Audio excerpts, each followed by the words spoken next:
And then after we finish, things relating to guidelines for group presentation or video making, and then we're going to talk about the first section of lectorial.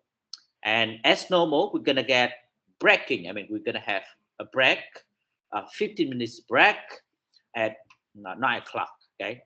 After that, we go back to class to have the second section of lectorial. And the last 5 minutes, as normal, you're going to have Q&A. So if you get any question actually directing to this chapter and presentation or video making, you can actually ask me, bring the questions at the last 5 minutes. All right, so that is activities of this week. So here is what we should learn actually from with you. So remember that with you, we talk about the HR environment, right? I'm not sure if you remember that. We have the discussions a lot about HR, right? I remember that we got both individual and collective discussion in the class, okay? And we got very proactive, actually, productive discussion. And some of you get the points actually for participation last week. So that's going to be good. But I'm not sure if you remember or not. That is the reason why actually I'm going to recap this today, okay? So wait for me. I'm going to open my notes. So every week you get the notes. Make sure that not doing access to miss everyone relating to your participation. Space 21st January 2002 morning class, week 3. Okay. All right, guys. So last week what we learned is that HR environment, môi trường quản trị nguồn nhân lực. So when we talk about the HR environment, so there are two actually major environments. We got external and internal. And for the external, so remember that we got the macro and micro external environments. So macro is maybe outside, quite far from the organization, but micro environment is very close, right?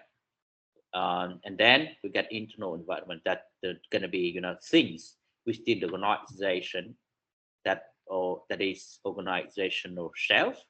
So that we say HR environment. So the first, I'm going to remind you, the first thing is that external environment, macro environment. So what's in relating to that? We got culture, geographic, legal, economics, what else? Technology, and even actually natural environment. So all of those things, we say forces or factors of environment, you're not going to be impact directly, indirectly, negatively, or positively on organizations. That way we should actually investigate it. And it is very important actually, for planning. That's what we're going to talk later. For the micro, for the micro external environments, so we got industry environments, môi trường ngành in Vietnamese. So what we have is competitors, right? We got suppliers, even as customers. We got 5 forces of this, right? So when we're going to analyze these forces or these factors, so what we're going to know? We're going to analyze this to look through that what is opportunities and what going to be threats to us, right?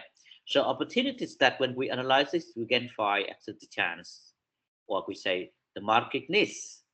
Then we can focus money there. We can go into sell the products, something like that. And because that's going to be related to HR. If we go into expand our market, then we need to have people to do so, right? So that is relating to HR. So we're going to talk it like that. Again, let me emphasize, we go into analyze the external environment, recognize what is opportunity, what is threat to us, okay? So threat is the bad one. Going to be impacting negatively on us. Opportunity is going to be the good one. going to be impact positively on us. That's why we say opportunities and threats. Okay. A second is that internal, that we're going to analyze ourselves, organizational itself, right? And something relating to this, for example, leadership, employees, culture, organizational culture, and etc. That is, ourselves. But remember here, so never get confused between organizational culture, organizational values, cultures, and society. Social cultures. These things are completely different, relating to uh, um, analyzing the environments. So last week we got two groups get mistakes with this. So I think they made mistakes with actually environment. External and internal environment analysis. For example, cultural. They talk about cultural, but it is organizational cultural. So that is the different. Should be minded. Okay. So when we go into analyze ourselves, we're going to analyze organization. So what we're going to know?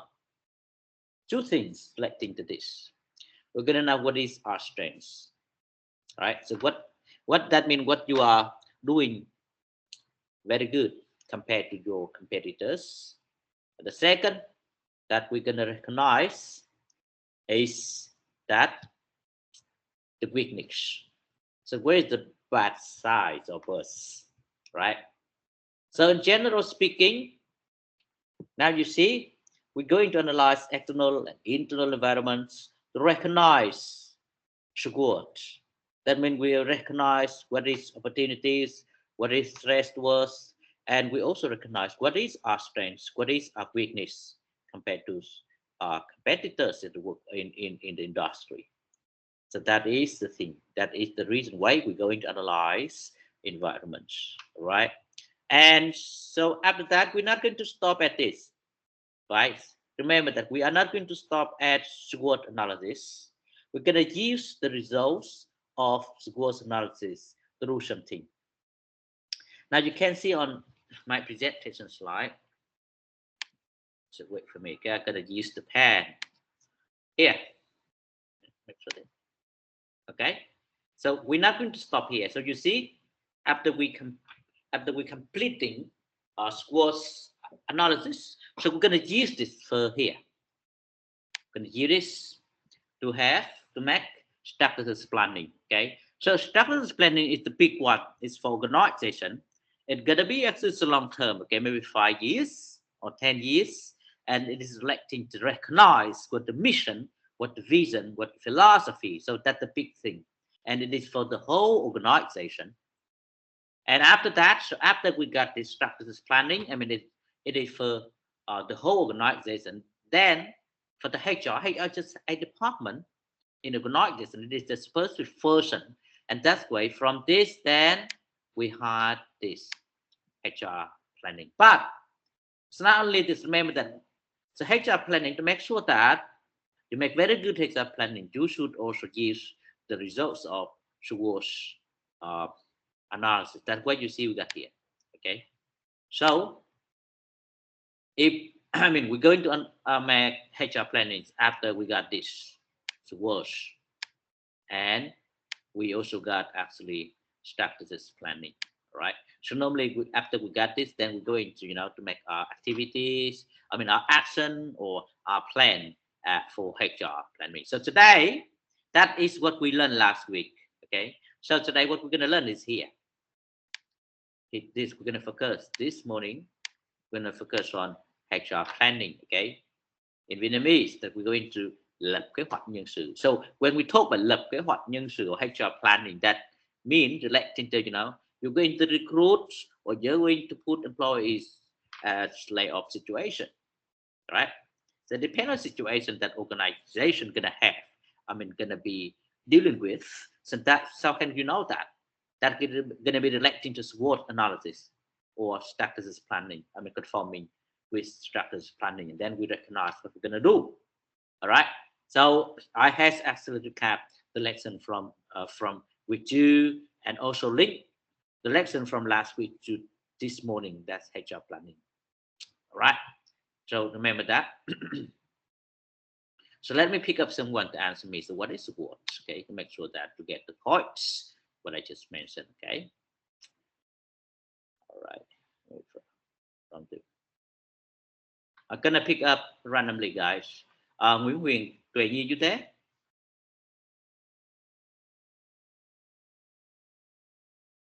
No. Tuệ Nhi, no. Yến Nhi, Nguyễn Ngọc Yến Nhi, you there? I'm here. All right. So could you please tell me so what is what? No, teacher, you can say again. Sorry, say again. Yes.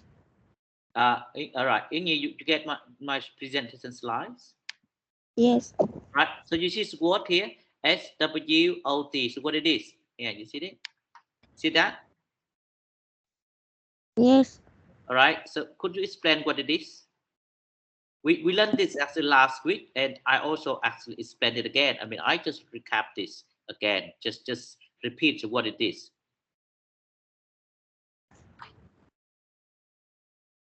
What is S? Wait a minute. All right.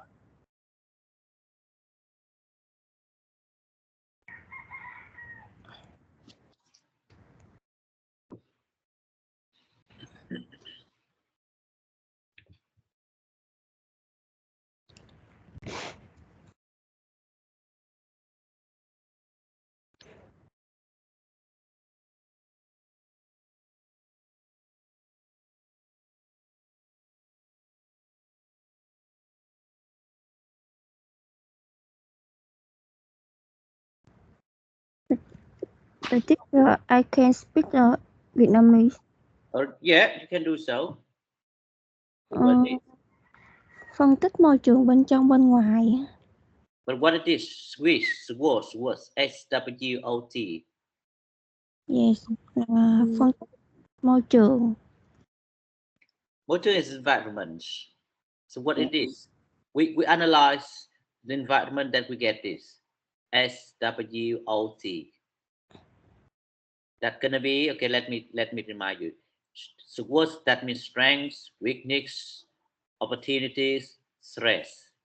So that means after we analyze HR environment, that we get this. So strengths, that what you are, better. I mean, you get better than your competitors. Weakness is that the bad side of you. Of O is opportunities, and T is for threats. That's gonna be the bad thing impacting us in the future. So we're gonna use this. I mean, SWOT analysis for statistics planning and for HR planning as well. Right? You get that, Nhi? Yes. All right. Okay. So guys, every week remember that before we're going to talk. I mean about the lesson I had as a section. I mean the section for recap. But you need to join with me.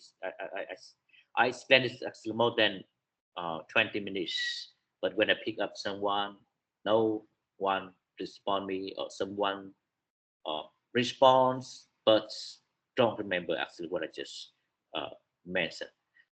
So you should be actually proactive learners. Okay. All right.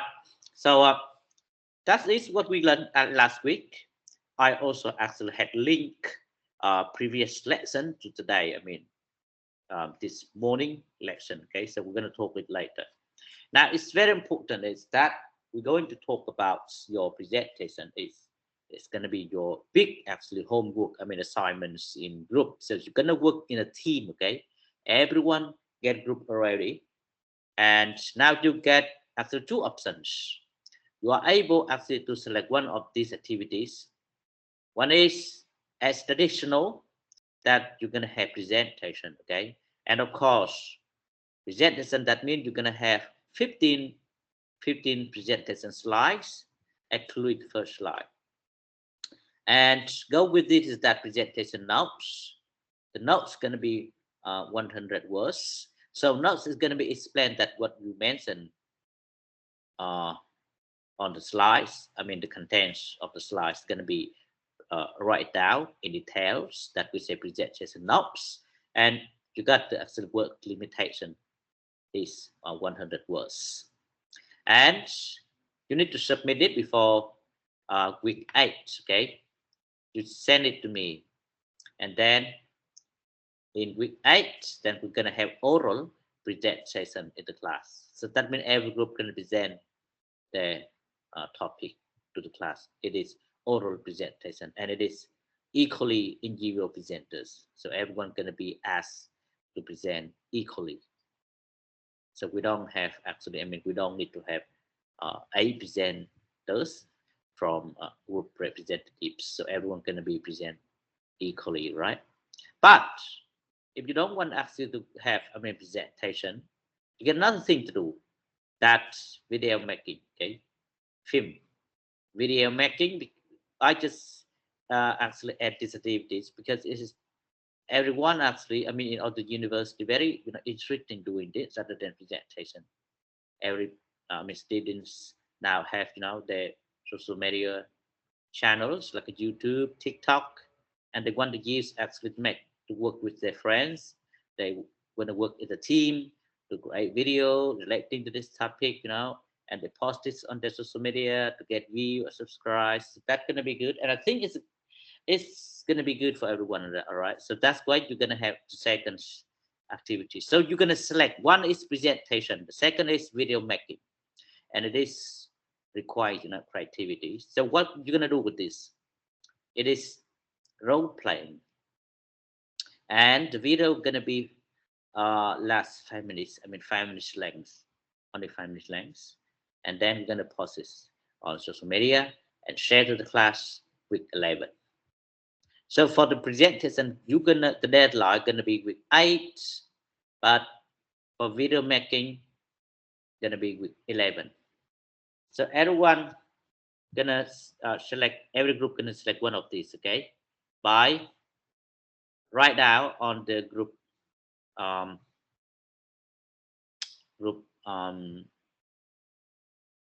on the Google Sheet. Let me pick up it actually on Google Sheet. So we got the group right there. Then you guys just go actually to insert your videos, presentation. I mean, the thing that you're gonna do. Okay. So let me pick up that. Just write that. I mean, just type. I mean, fill the table. Tell me what you're gonna do.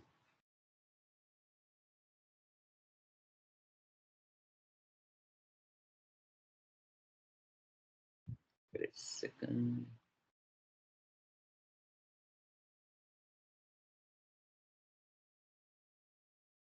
Yeah. All right. So I'm gonna go to the group presentation groups.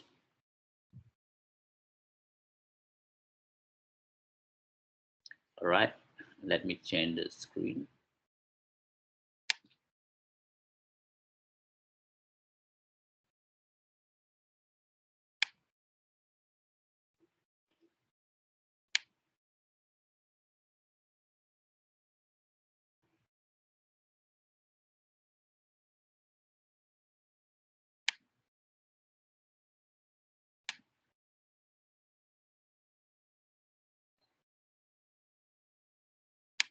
It's right here.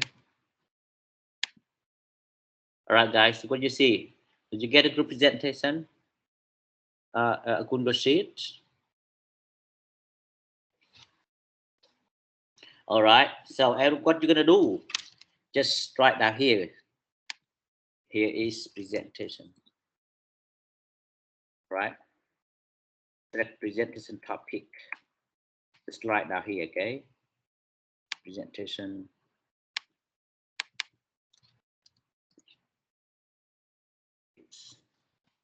Second video. Videos making. All right. For example, group 2, if you select presentation, just write out here like this. What the topics, for example, recruitment. like this, okay? Or group 3, for example, you're not going to do presentation. You guys are going to work on making a video. Then you're going to be here, like this video, and you're going to talk about the conflicts, for example, which are showing. For example, like that, okay? Just right now to make sure that I get this. So I'm going to be back now, maybe today or next week to look through that, make sure that you guys get this. Everyone should have a job to do, okay? All right, you get my points? All right, so now gonna go, let's work group by group, okay? So group 2, are you there? Group 2, are you there?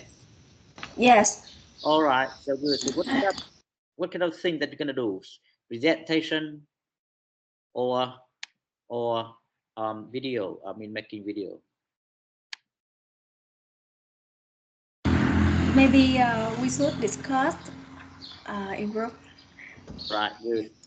Group 3, are you there? Anyone from group 3? Yes. All right, so we kind of thing that you're gonna pick up to do? Presentation or video making? We will discuss this. Okay, good. Group 4, anyone from group 4? Yeah, I'm here. All right. Yeah, our group do video making. Good, very good. Okay, so I'm gonna pick video making. I'm gonna tell detail of this. I mean, I'm gonna give you the example of this guy. Very good. Group 4. Group 5. So what you gonna do? Wait a second, sir. All right, good. Group 6. Anyone from group 6? No. Group 7. Anyone from group 7? All right, so that's gonna be fine, but if you are there, so remember that what I just mentioned. Okay, so I'm gonna be back through the presentation slide to explain that what is presentation and video making as well.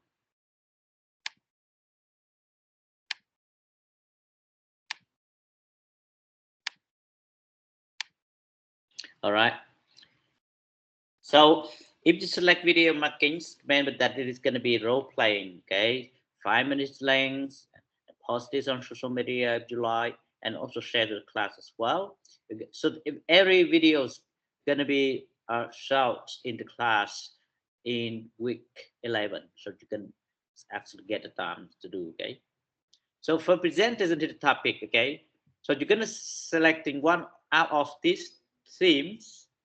We got HR environment, HR planning, job analysis and design, recruiting and selection, performance appraisal, training development, compensation, and labor relation. Okay, so I'm not going to ask you actually to follow up everything, but just pick up the topics, I mean, from this, and then create the contents that you would like to present. I'm not going to ask you to do everything of this, okay? For the video topics, you the same that you're gonna select the theme like this. But what I suggest is that just pick up specific issues from those themes. For example, ethical dilemma or manager employee conflicts. All right. So you need to have the contents first, and then you make, I mean, playing roles, and then you're making a video by playing roles to explain the issues. So it is required, more creativity. Now I'm going to show you a video. Students actually they use video, rather than presentation to explain things. And of course, it is not in HR. It is in management, principle of management conflicts. Now we're going to see it, okay, from Singapore.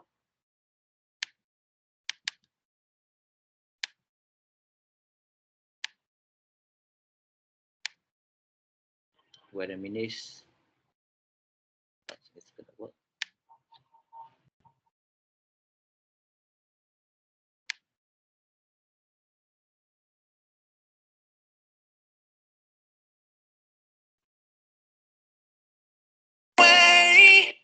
sorry. Let me share this. Let me share the screen. So here is an example of video mapping. Okay, still didn't do it. So make sure that you have your own topic. Okay, it's we say yeah.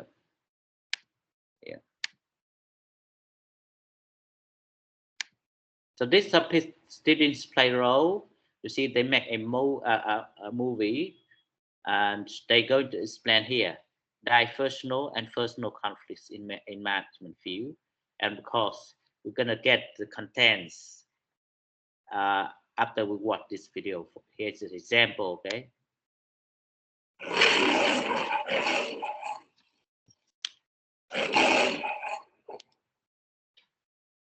10, 9, 8, 7, 6, 5, 4, 3, 2, 1, 0.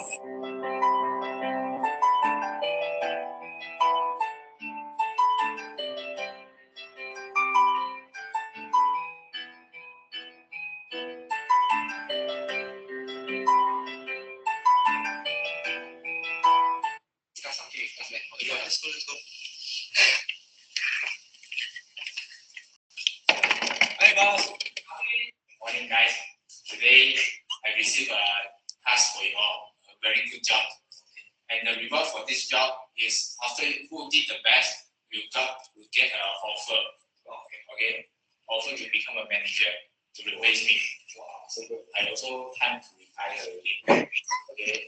This job I need you guys settle it by before tonight 12. No problem. Okay. This one is the details of the assignment of the job. So any problem? No. Okay. Do your best. Okay. See you guys. Bye. Okay.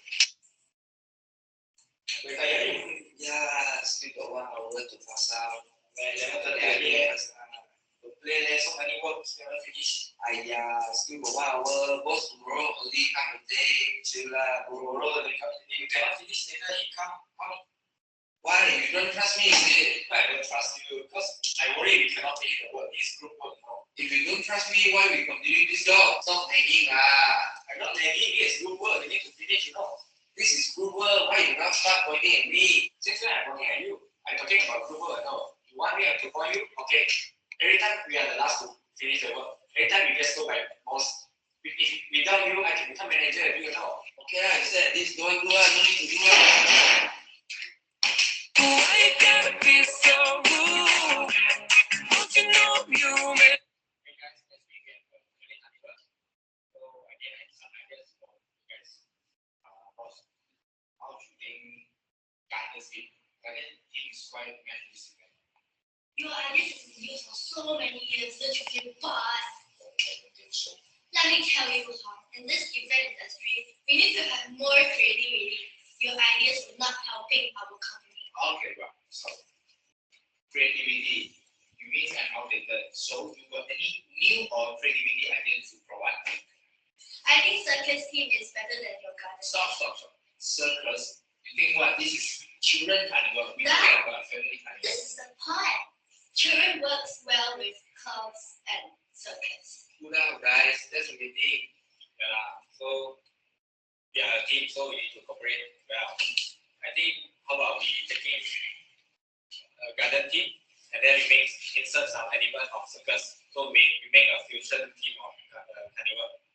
Does it sound special? How about it, guys? Yes.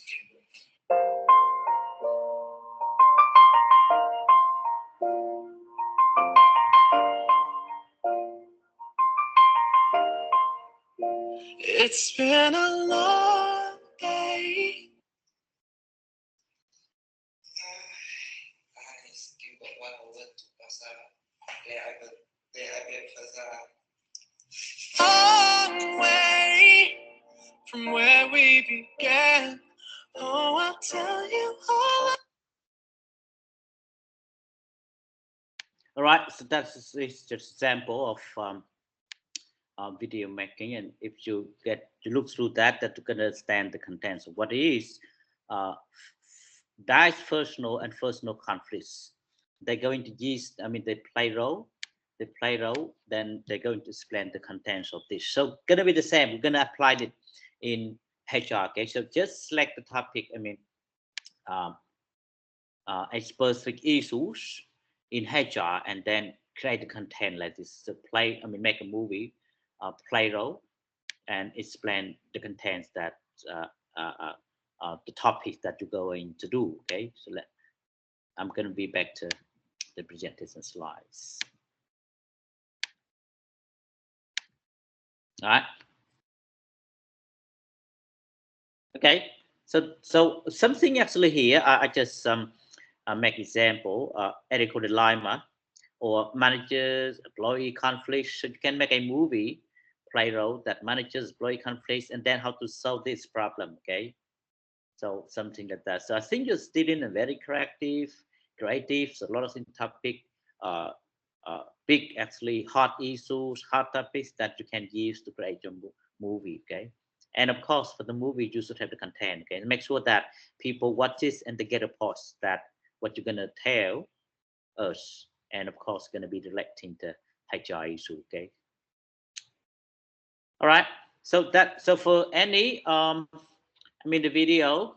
So you guys are gonna present it. Actually, the video is gonna present it in week 11. Okay, and remember that your video should be in more than 5 minutes. They're gonna be 5 to 6 or 7 minutes. So maximum 7 minutes. Okay, and after we finish this, need to share the class, or if you like, you can post this after on social media to get a view or subscribe. That's gonna be fine, okay? But it is remember that your group presentation, your group assignment, okay? And the contents of the video is gonna be linking with HR issue, and that's why we say role playing. All right. So any questions related to this? So if you are not clear actually about this, just ask me, okay? Or you can discuss with me during working on this. For the presentation, I think is gonna be fine. Okay, everyone get it ready because we every groups, every courses to get presentation and to get the points how to do it. But for the video making, that gonna be first. But gonna be first for I'm not sure it's gonna be the first time for you, but not very first for me actually, because my class in several universities asked them to do it. They didn't gonna be asked to produce video marking, and they did very well, very creative, and it's very good for you. You guys gonna be more actually cohesive, more engaged in work, and to get the point, you can understand absolute contents of HR, some topics on HR. That's what we learn, right? So if you get any questions, let me know, okay? Or if you don't understand clearly the contents of the topic that you're gonna do in HR, so you can ask me. I can explain it actually, and after you get my points, then you can create the contents and making roles, and then take the movie, make a movie, okay? You guys get videos. I think at the moment you got a lot of things to do with this. You got smartphone, you got laptops, iPads. So all of these things are very good actually to produce a high quality movie. Okay. So I experienced actually a lot of students.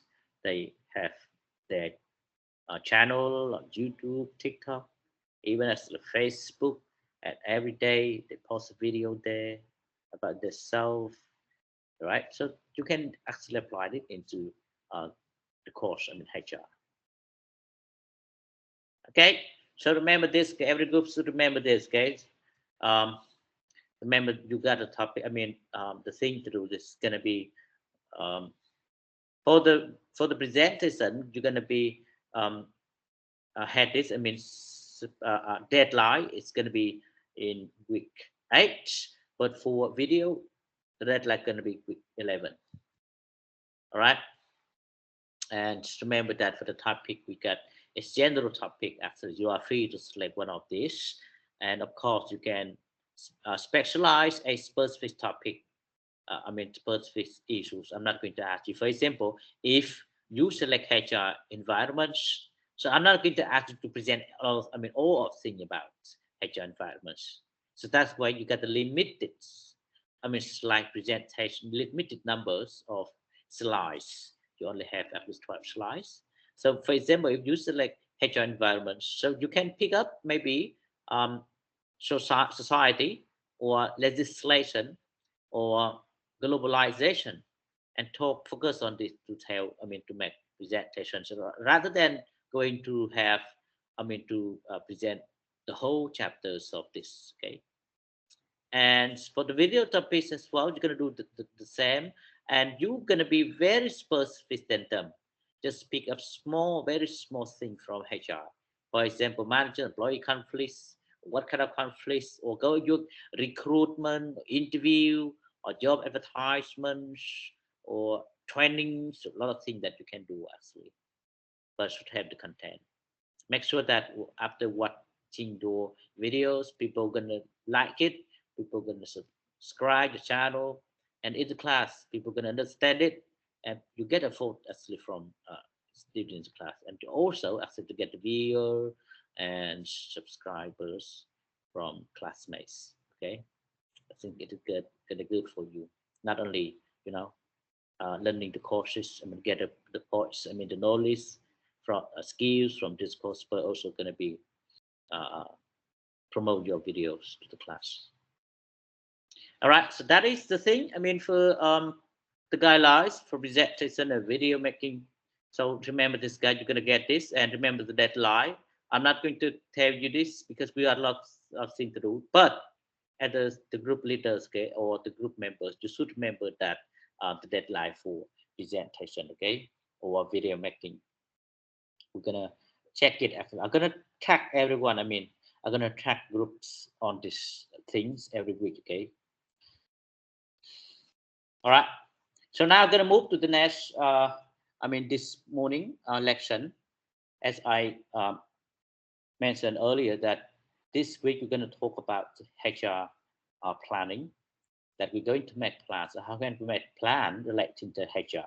All right, so you guys know that after COVID, the impact of COVID-19 on business seriously, okay. So you see a lot of business to shoot out. It's not only actually because COVID-19, but even actually HR issue. If you read the news, in khu công nghệ cao, industrial zone, industrial park in Thủ Đức, khu công nghệ cao Thủ Đức, so far, only 40% of workforce are working. So a lot of actually enterprises now lacking laborers, right? Nếu các bạn biết là sau cái tác động vừa rồi COVID-19, rất nhiều doanh nghiệp đóng cửa. Bây giờ mở lại Sài Gòn đã dường như ổn định trở lại rồi, dịch cũng đã giảm hẳn, nhưng mà cái vấn đề rất quan trọng bây giờ đó là ai sẽ sản xuất. Ở khu công nghệ cao quận 9 thì bây giờ cách đây 1 tháng thì chỉ có 40% công nhân còn làm việc, còn 60% là bỏ về quê hết. Thì đó là một cái vấn đề bây giờ chuẩn bị sản xuất rồi. Vì làm sao để mà tuyển người, làm sao ai làm. So that's why you need to have HR, okay? So this gonna put us to do this. So as HR, you should understand and you think of that what you're gonna do, right? Như vậy đối với HR trong trường hợp này đó, bộ phận nhân lực sẽ là những người suy nghĩ làm sao kế hoạch. Các bạn phải lập kế hoạch trong trường hợp này. Thiếu hụt thì rõ ràng đây gọi là thiếu hụt nhân sự, thì mình phải lập các kế hoạch tuyển dụng. Thì khi lập kế hoạch tuyển dụng như vậy, các em sẽ thấy rất nhiều yếu tố. Bây giờ tuyển người mới hay là tuyển người những đã làm việc cho công ty rồi. Nhưng mà tuyển những người làm việc cho công ty rồi mà người ta bỏ đi rồi, bây giờ đó có thể về quê, người ta kiếm được việc ở quê rồi, làm sao để kéo người ta vào đó. Tăng lương hay là thế nào, mà tăng lương thì trong khi mình chưa sản xuất được cái gì thì lấy đâu chi phí để tăng lương. Còn nếu tuyển mới vào thì sao, thì các bạn đâu có làm được liền đâu. Ví dụ các cái nhà máy đây này cần người chạy trực tiếp, dây chuyền chạy trực tiếp mà chưa có kinh nghiệm làm sao chạy được. Samsung này, bây giờ các dây chuyền sản xuất Samsung ở đây công nhân Tây làm nghề bây giờ bỏ về hết, bây giờ tuyển vào những người mới này, mà bây giờ các bạn vào đâu có làm được đâu, vào là làm tivi, cái tivi bị lỗi luôn phải vứt. Mà để làm tốt thì phải đào tạo ít nhất 5 months, 5 tháng. Trong 5 tháng thì ai sản xuất, bây giờ đặt đơn đặt hàng thì ào ào đến. Right, so that a lot of things you see we're gonna deal with this. So that is very important for HR. Today you're gonna learn HR planning process. But before we're going to do that, we're not going to talk, I mean, specific case. Mình không đi nói trường hợp cái tình huống, cái case cụ thể, mà mình sẽ nói for our lesson we're gonna talk in general thing. Mình sẽ tập trung vào những cái vấn đề tổng thể, nhìn nhận HR planning, kế hoạch lập HR như thế nào, dự báo ra sao, xem xét nguồn cung, rồi từ bên ngoài bên trong vân vân. Mình sẽ tập trung vào những cái đó. Dĩ nhiên các bạn sẽ có những cái technique, cái cách làm, nhưng mà cái online mình không có làm được đó. Nếu mà trên lớp thì mình sẽ có nhiều cái hoạt động để làm hơn.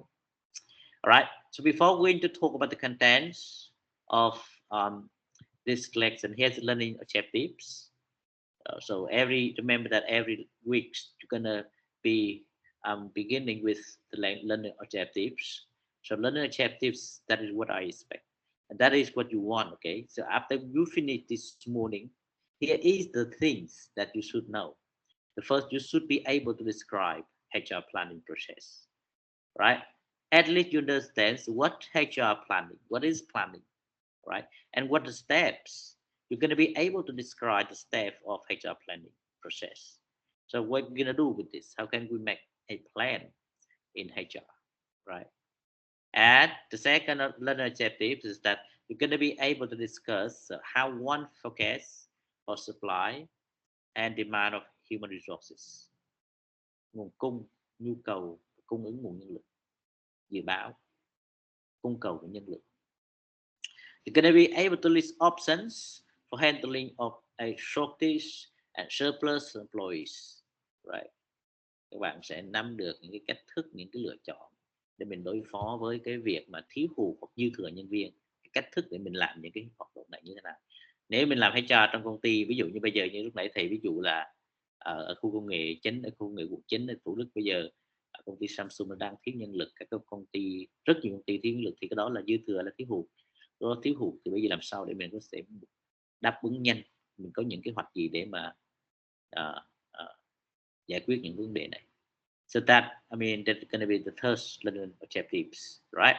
And the last learning objective is that you're going to be able to identify how organization can measure and analyze the effectiveness of HR management practices.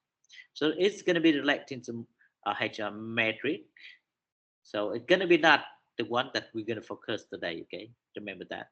So it is for your reference, but I'm going to focus on 3 learning goals, learning objectives. The first is HR planning process. You should understand what is HR planning process and how can you make a HR planning, okay? The second, you're going to know forecast. So what is forecast? And how we can forecast for supply and demand of HR, all right?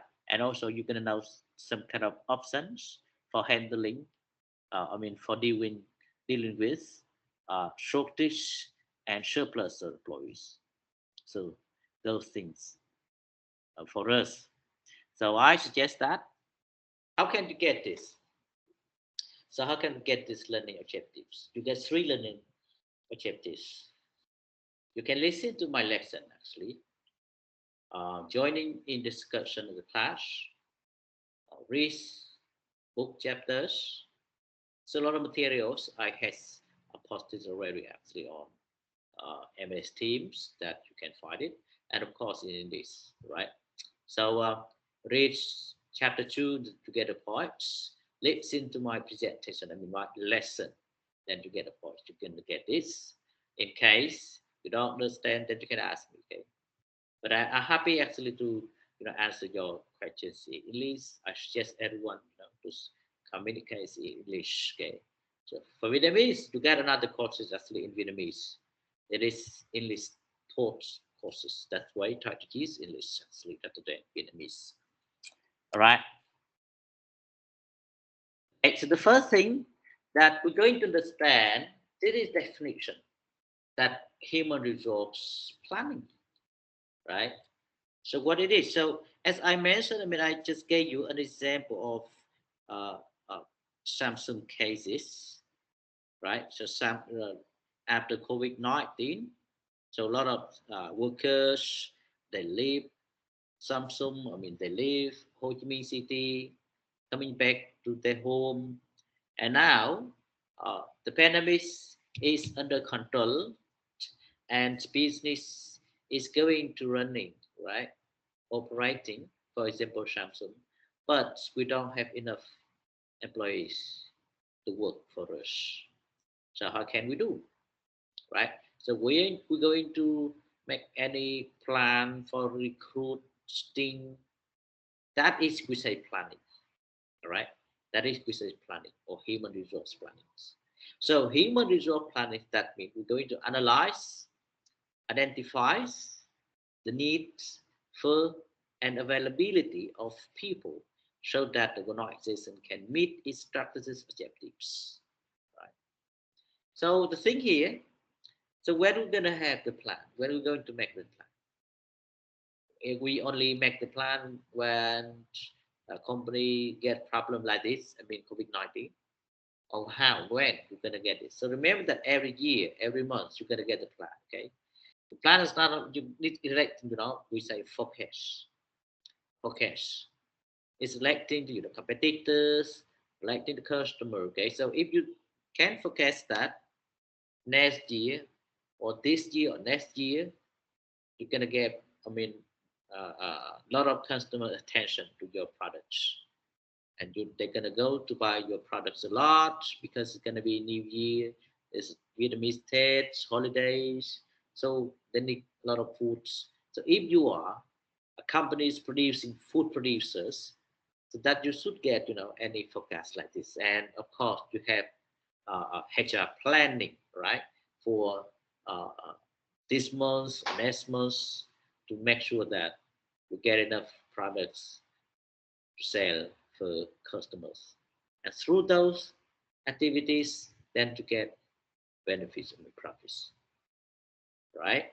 So when we talk about human resource, I mean the planning, that means we go into analyze, we go into identify the needs, demand, nhu prefer, and availability of people so that the organization can meet its strategic objectives, right? And more specifically, planning, I mean HR planning, that means we're going to ensure the right number of human resources with the right capabilities at the right times and in the right places. So remember, it is very important when we're going to make planning that you make sure that we got this right number, right capability, right times, and right places. 1, 2, 3, 4 rights. Okay, so when we make planning, we make sure this.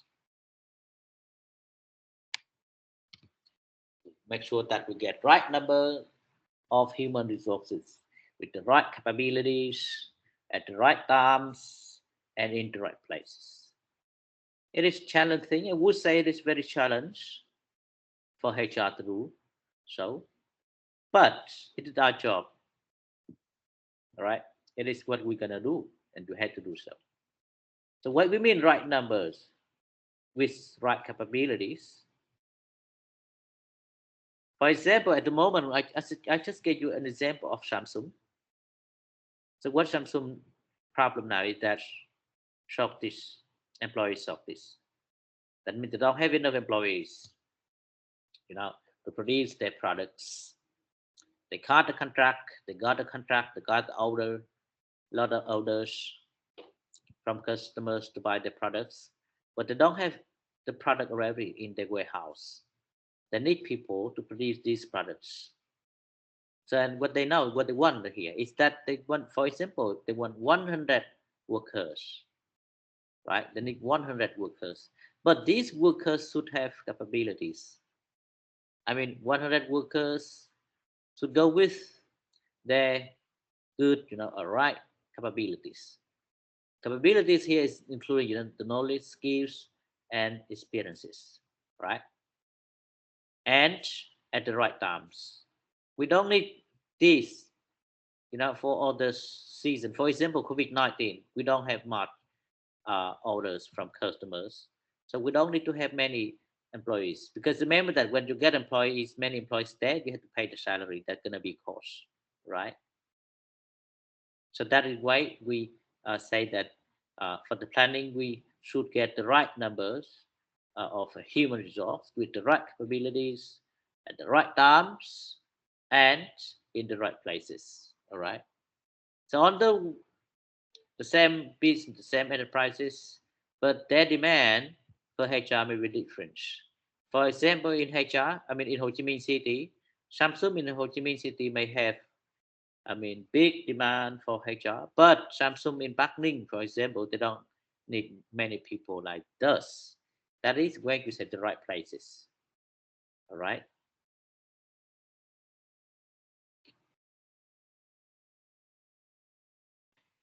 So again, here is the rule for planning. Right. First is that when we make HR planning, to make sure that we get the right number of human resources with the right capabilities and the right times and the right places. So remember this, because it can impact on your job advertisement later, recruitment, and it's also directing, interview, selection, and even actually job performance. We're gonna get that actually next 3 weeks. We're gonna learn specifically those topics later. But from the beginning, like a planning, I would like to emphasize again that make sure that when we do it, we get this, that right numbers of human resources with the right capabilities at the right times and at the right places. We can actually approach the HR plan. For example, we can shift the employees to other jobs in the organization. Move, right? Sometimes you hear the words like a job rotation, điều chuyển, right? We shift the employees to other jobs in the organization. We can lay off employees, or other ways, cutting back the numbers of employees, retraining current employees, or increasing the number of employees in certain areas. That is the way we're gonna, approach the HR plan. What that mean? What approach? Because we talk about the plan a lot, but you should understand what kind of the plan. So if you go into move staff from account department, marketing department, that is not your HR plan, okay? Or laying off employees. For example, you see when COVID-19 impact, when COVID-19 hit hardly, business and every business had to shut down. So what they're gonna do? They're gonna cut off actually the number of employees. That is the one choice option. Another one is that they're gonna lay off employees and ask them to wait for the next period. Right. So if, for example, we get recovery like this from COVID-19, then we can ask these layoff employees working for us. So rather than going to recruit new staff, right? Retraining current employees. So for example, after you analyze the environments, external, internal environments, you recognize what the opportunities, what's going to be stress, what is our strengths, what is our weaknesses, then you make a HR plan for retraining current employees.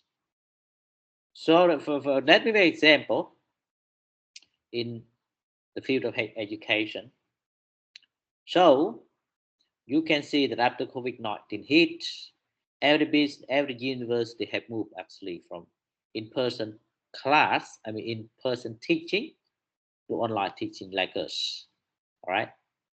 So from the beginning, from the earlier, I remember that the first month of 2020, that was first time we have the person, I mean the disease, COVID-19, and every university in Ho Chi Minh City moved to online teaching. But the thing here, not everyone going to be able to use AF, to use IT actually for their teaching. For example, like us today, we use MS Teams, we use Zoom, we use Google Meet. So not everyone going to be able to use this, especially for the old one. Okay, they're going to get confused because they have teach in-person class for all their life. Now they move to this online, so that's going to be the problem. So for HR, what you're going to do? You should have a plan to retraining current employees. We should open short course for everyone to learn online working, for example, Zoom, Skype, MS Teams, right? So that we say retraining current employees, and of course that's going to be HR plan, okay? Or another thing is that increasing the number of employees in certain areas. That mean we're going to recruit staff, recruit new employees. So all of this is we say HR plan, okay? That is the way actually we say approach to HR plan. All right. So far, I would like to emphasize again that we have learned the content, the definition of HR, the rule you should remember when you make HR planning, and some approaches or examples of HR plan that you should know. Okay, 3 things from 2 slides. Right. So now I'm gonna pick up someone, okay, to make sure that you get the points. Understand this? What is planning? How can we approach to HR plan?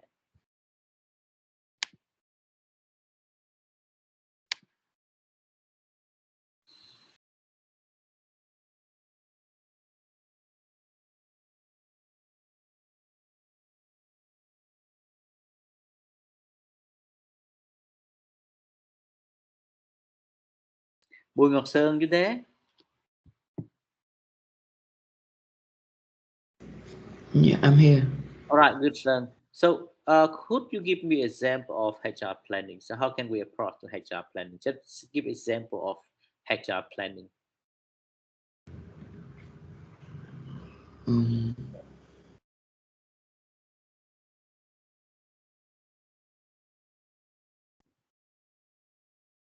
Just give an example of activities that you might think it is HR planning. I just explained it actually. I just explained some approaches to HR. That's one of example. I mean, examples relating to HR planning.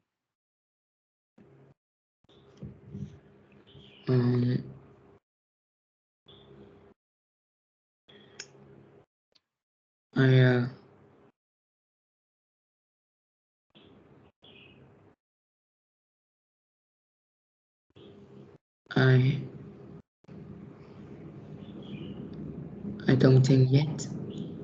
Alright, I mean, okay, in Vietnamese, em lấy một vài ví dụ những cái hoạt động nào được xem là lập kế hoạch nhân sự.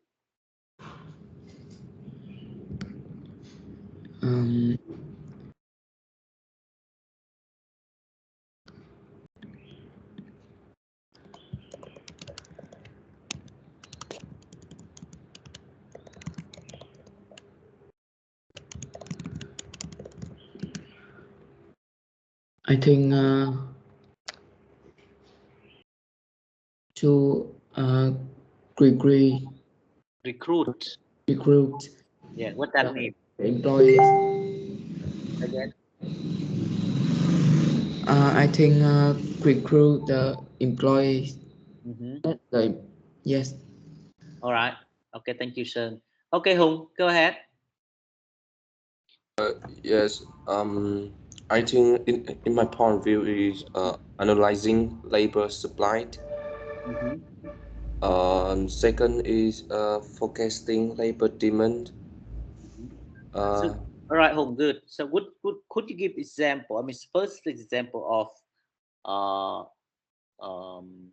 forecast. So what that mean, forecast? That's mean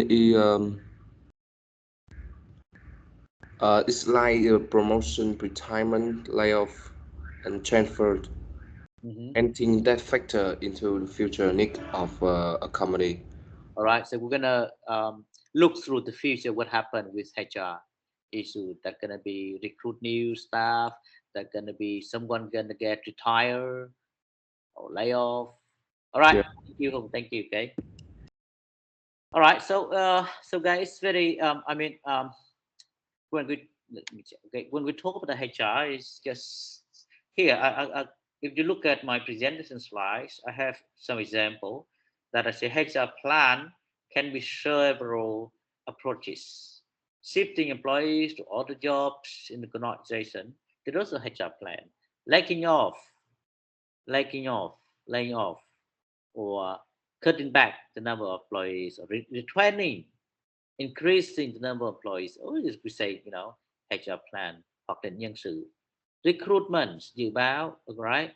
Supply, cung ứng, nhu cầu nhân sự. That is HR planning, that nhân pháp lực, đúng không? Right?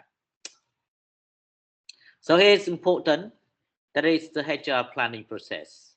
That is mean that the step by step, we should understand. I should understand that what step we're gonna do, right? So we know that for planning, what we're gonna do, planning. I mean HR planning, that we're going to identify, we're going to analyze, to make sure that we got employees work for us, and we address organizational strategies goals, right? We know that we gonna have the right number of people with the right capabilities at the right times in the right places. That is what we know about HR plan. So what we're gonna do with that, right? So how can we make a plan? That is very important, and there is a process. That means you have to follow up. All right, you have to follow up this process to make a plan.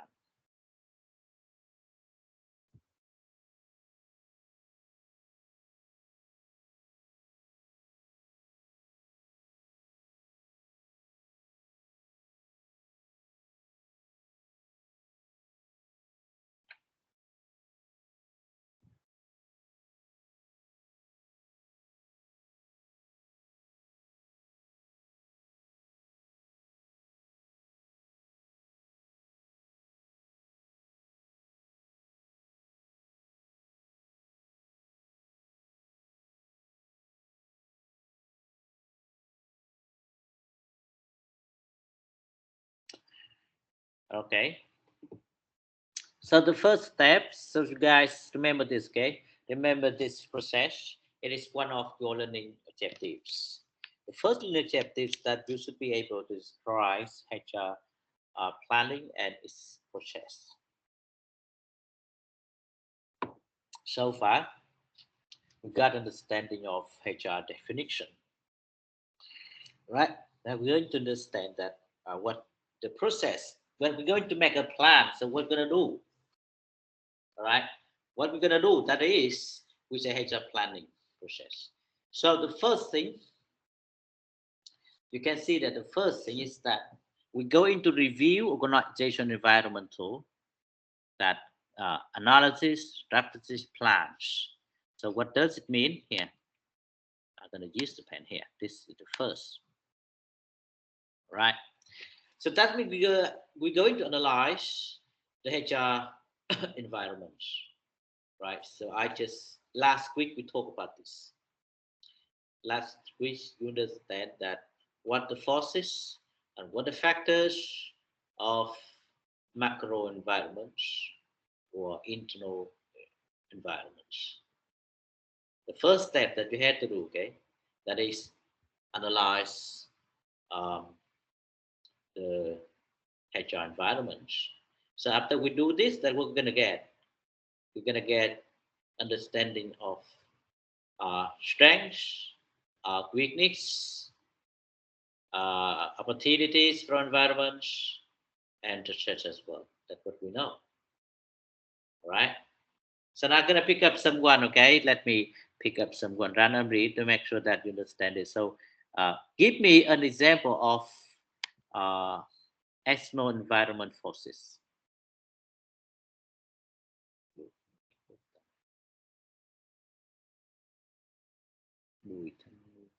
Bùi Thanh Nguyên, you there?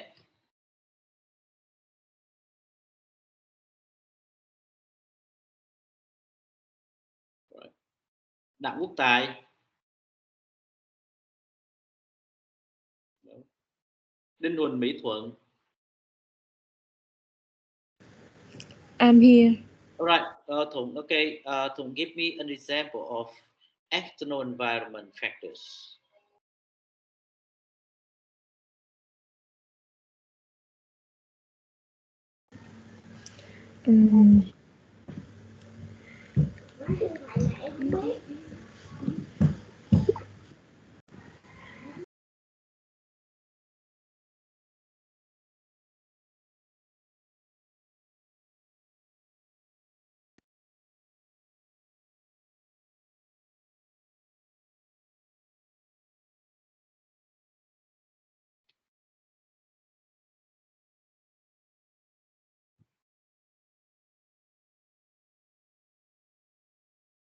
Right, no answer.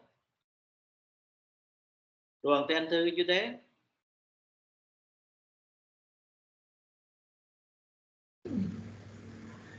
Sorry, teacher. I don't know.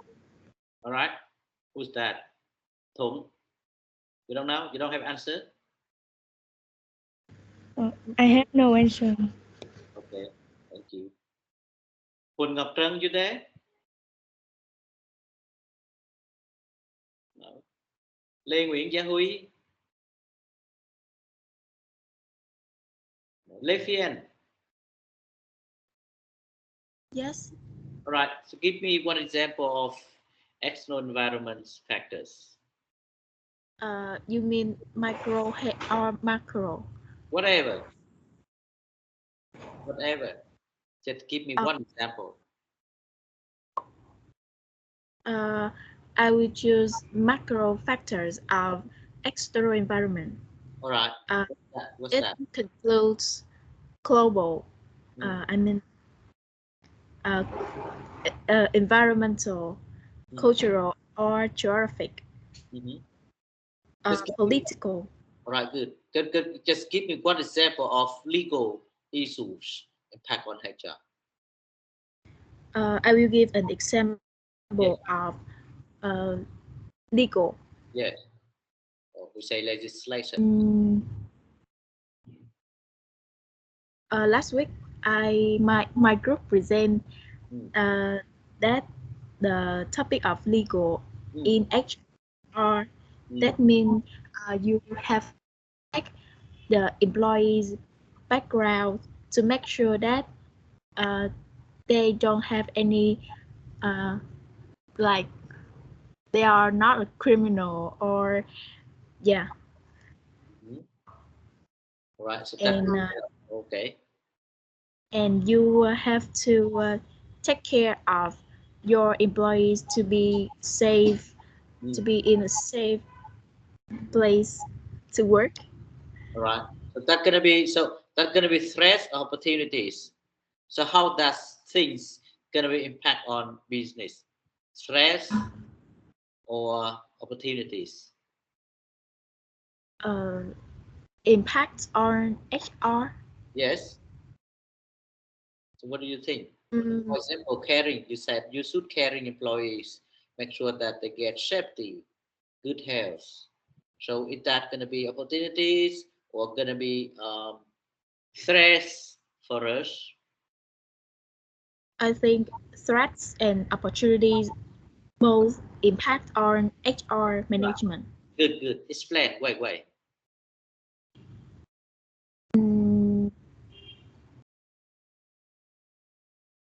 Threats is a negative impact. Good way. I think when you have a threat from other companies, that other companies address your employees to come to their company to work. Good. Yeah, that's a threat. Yes. Yeah. How about opportunities? Opportunities is positive impact on HRM. Yes. And what kind of Positive impact example? is example is, I think, overseas company want to sign any proposal with your company. All right. Okay. Fian, that's good. I think you get the point. You understand what is external environments and how that going to be impact on HR. That we say SWOT. Okay. You see on my presentation slides, Fian. Yes. All right. So we analyze the environment, then we understand what is SWOT. I mean, what is strengths, weakness, what going to be opportunities, going to be what going to be threat to us. Okay. All right. Very good, Fian. Thank you. Yeah, thank you. Because you don't get the point because you get, I mean, my co you don't volunteer to answer that, Fian. So that way you don't get a point. Okay. If you answer, I mean, practically, you raise the voice, you raise your hand, then you get the points. Okay. So for later, you need to proactive discussion. All right. So thank you. Good. So from that, I mean, after we analyze the environment, then we get SWOT. We understand what going to be strengths, what going to be our strengths, our weakness, and what going to be opportunities from external environments, and what kind of going to be, I mean, what kind of things would be threats. Okay, we recognize that. Then the next step, after we get that, the next step that we're going to assess external and internal workforce. The second, after this, remember that after we analyze it, then we set up the goals or or strategy. Okay, for example, now we can understand. Um, uh, let's get example. Let's take example of from VN that need to take care of your employees. So that's gonna be the opportunities here. We can get their attention because a lot of uh, companies outside gonna attract your employees. So if you don't take care of your employees, they're gonna leave the business. They're gonna leave our business. Okay, so at that time, we're gonna get employee shortage, right? So from those analysis, that we're gonna set up our objectives. So what we're gonna do? We're gonna keep the current number of employees, or we're gonna recruit more, or we're gonna reduce employee numbers after we analyze that. That we're gonna do, and to do so, we need to access external and internal workforce. That means for the external workforce, that the condition and influences can impact on employees. Internal workforce that gonna be relating to the capabilities and KSAs. We're gonna know it later. That means we're gonna look through that how available are workforce now. So are they ready actually to get promoted? Are they ready actually to work for us? Or they're not good at that? They need retrain. That we say available workforce. Second step. Okay. So after we get that, we're gonna focus. That is, we compare HR planning forecast. We're gonna understand that what it demands for human resources and where human, I mean, workforce we're gonna recruit. That we say supply of human resources. Now the next, I mean, at the third steps that we're gonna focus on forecasting for human, for our demands on for human resources, and also we got the demand, then we look through the where we get that the supplies. We say supplies of human resource. Okay. And the next step after we get that, then we can make HR planning. Then make HR planning or action, right? Formulate the policy and formulate the plan and action as well. Does that mean we're going to develop HR staffing plans and actions that are going to be employee retention and turnover rates, turnover recruiting sources and means, selection process, and actions. So from this, I mean, we just actually discussed with CN.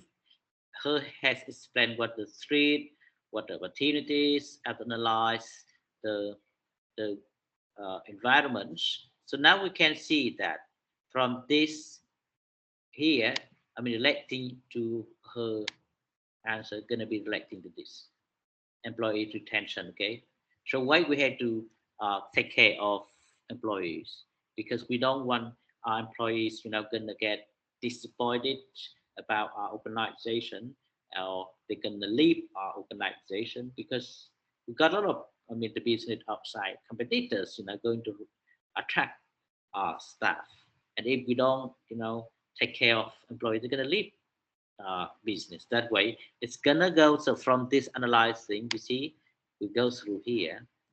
We go through, we get the employee, the policy. I mean, the HR planning for employee retention. That's gonna be pairing here. It's not even, it's gonna be actually relating compensation, relating, the policy for increase the salary, get promotion. So there are a lot of things to do. That is also, HR planning, and that example going to go with employee retention.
Okay, guys. So heading 4 steps in HR planning. Okay. So far, what we have learned, again, the first, we had mentioned that, I mean, the definition of HR planning. Okay, we understand what is that, what is HR planning, and what is the rule related to HR planning. For example, the right number with the right capabilities, the right place, at the right time. That is the rule for us when we're going to make HR planning. And then we also get some approaches to HR planning. Okay, and some of you also get examples related to HR planning. And after that, we got here, I mean, HR planning process. That means the stage or the steps that you have to follow. Okay, I'm not sure if you have actually read a business practices planning, and you get a point. They're going to do like this from organizational environment. I mean, environment, HR environmental analysis, then set up the uh, objectives, and then the plan. Look through the available workforce, then forecast, and then make HR plan.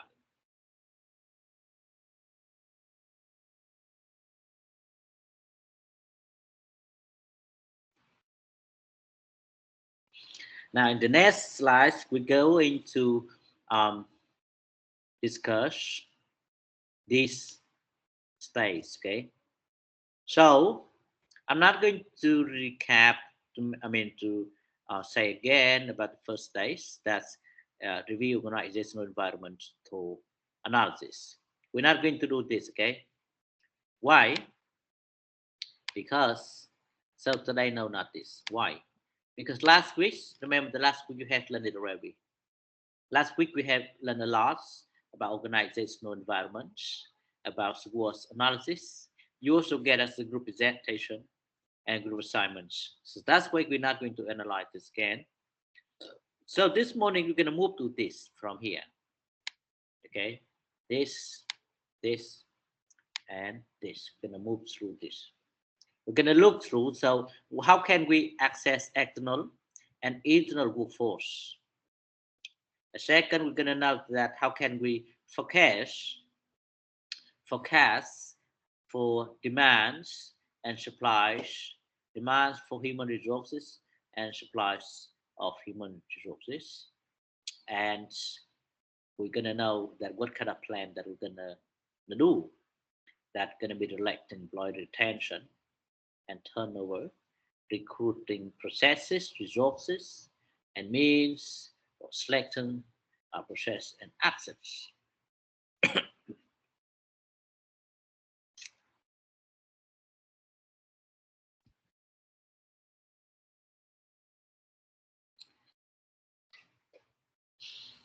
Now we're going to talk about the next, the second step here. Assess external and internal workforce. We're going to look through that external workforce availability.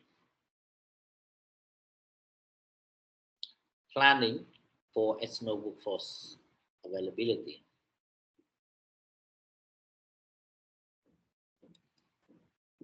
The first that we should understand that economics and governmental factors that going to impact on HR planning. Government regulations affect on labor supply. Tax legislation at local, state, and federal levels.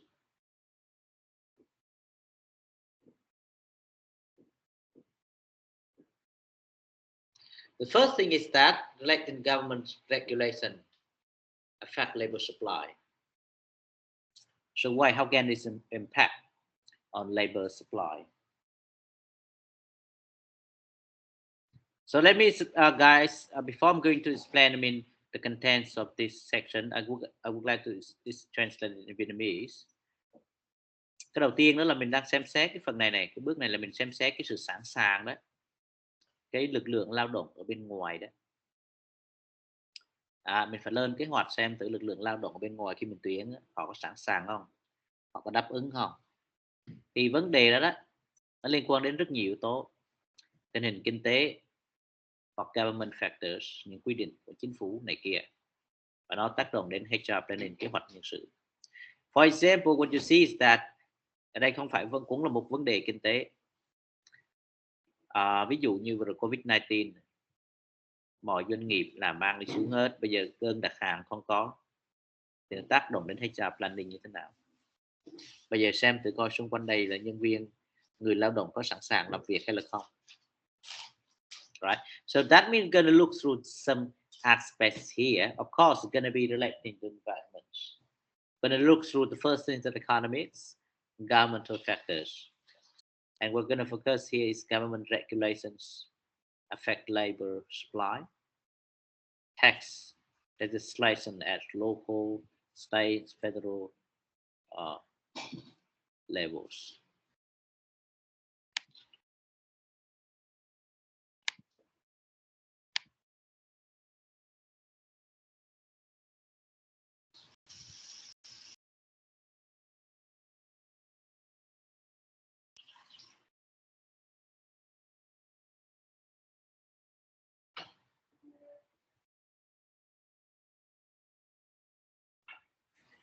But the thing here that there is a considerable difference between finding qualified applicants.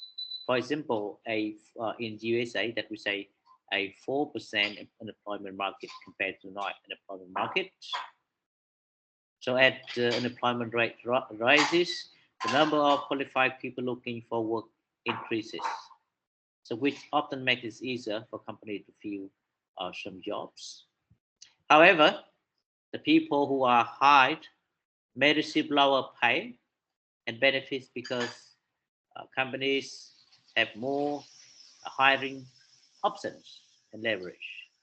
So as the unemployment rate decreases, there are fewer potential employees who are available, meaning that companies must provide more attractive compensation to recruit qualified employees. That is why we say economics and government factors may impact on planning for external workforce availability.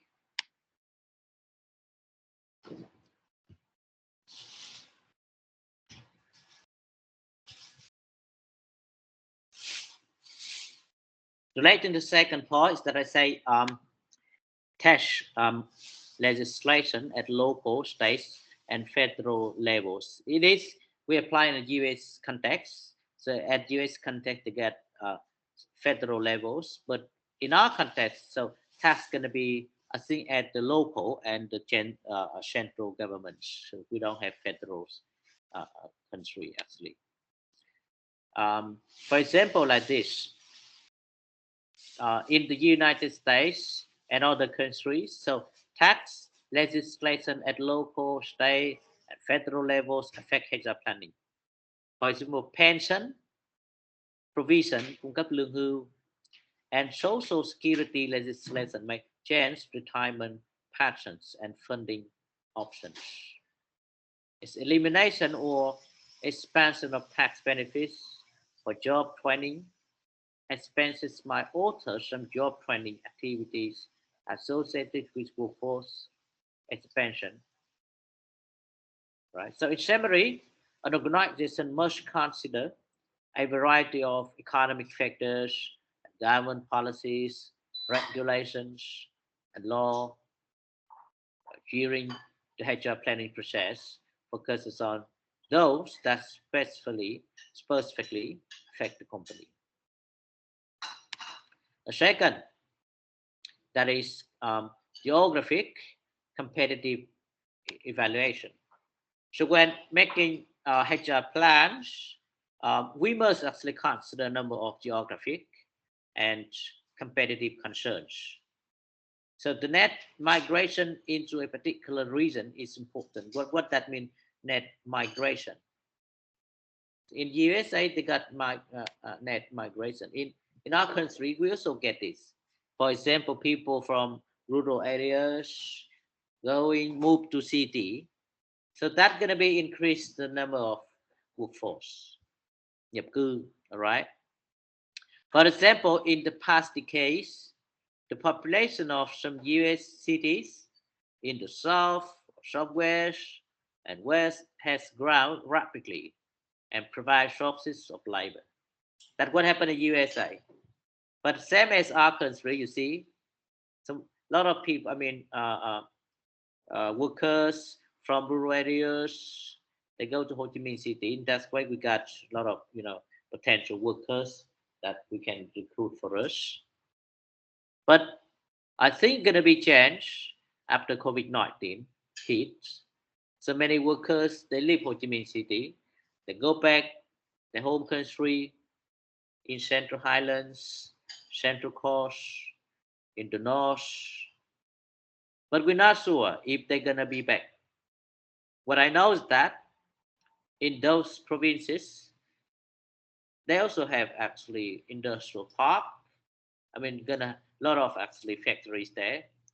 We're gonna provide them jobs, opportunities instead. They go to Ho Chi Minh City. So that's gonna be a problem for us. Business here in Ho Chi Minh City relating to migration. Okay. For example, USA, although we said that some city in the south, southwest, and west had grown rapidly and provide sources of labor, but areas in the northeast and midwest has experienced declining populations or net, out migration. So which affect the number of people available to be hired. That is, we say the first thing is that net migration. The second is direct competitors. These are direct competitors. So are another important external force to consider in HR planning. Fair use to consider the competitive labor markets and to offer pay scales and benefits compatible with those organizations in the same general industry and geographic location might cost a company dearly in the long run. So that it was, we just have example. I mean, I just discussed with QUΗN that why we need to take caring of our employees. So if we don't do that thing good, that thing well, our employees gonna be attracted by others, competitors, by our competitors to get a leave company. Okay, that is, we said the right competitors, its geographies and competitors evaluations. We need to evaluate them. Okay. Finally, the impact of internal competition must be considered as part of environmental scanning. So global competition for labor intensifies as global competitors ship jobs and workers around the world. Sometimes that is seen when jobs from the United States are outsourced to countries with cheaper labor, right? So you see, at the moment, many business, I mean, enterprises from developed countries like Korea, Japan, or even USA, they go to open factories in our country. So why? Because they want to take advantage of low cost labor, lao động giá rẻ, right? That is second international competition, all right?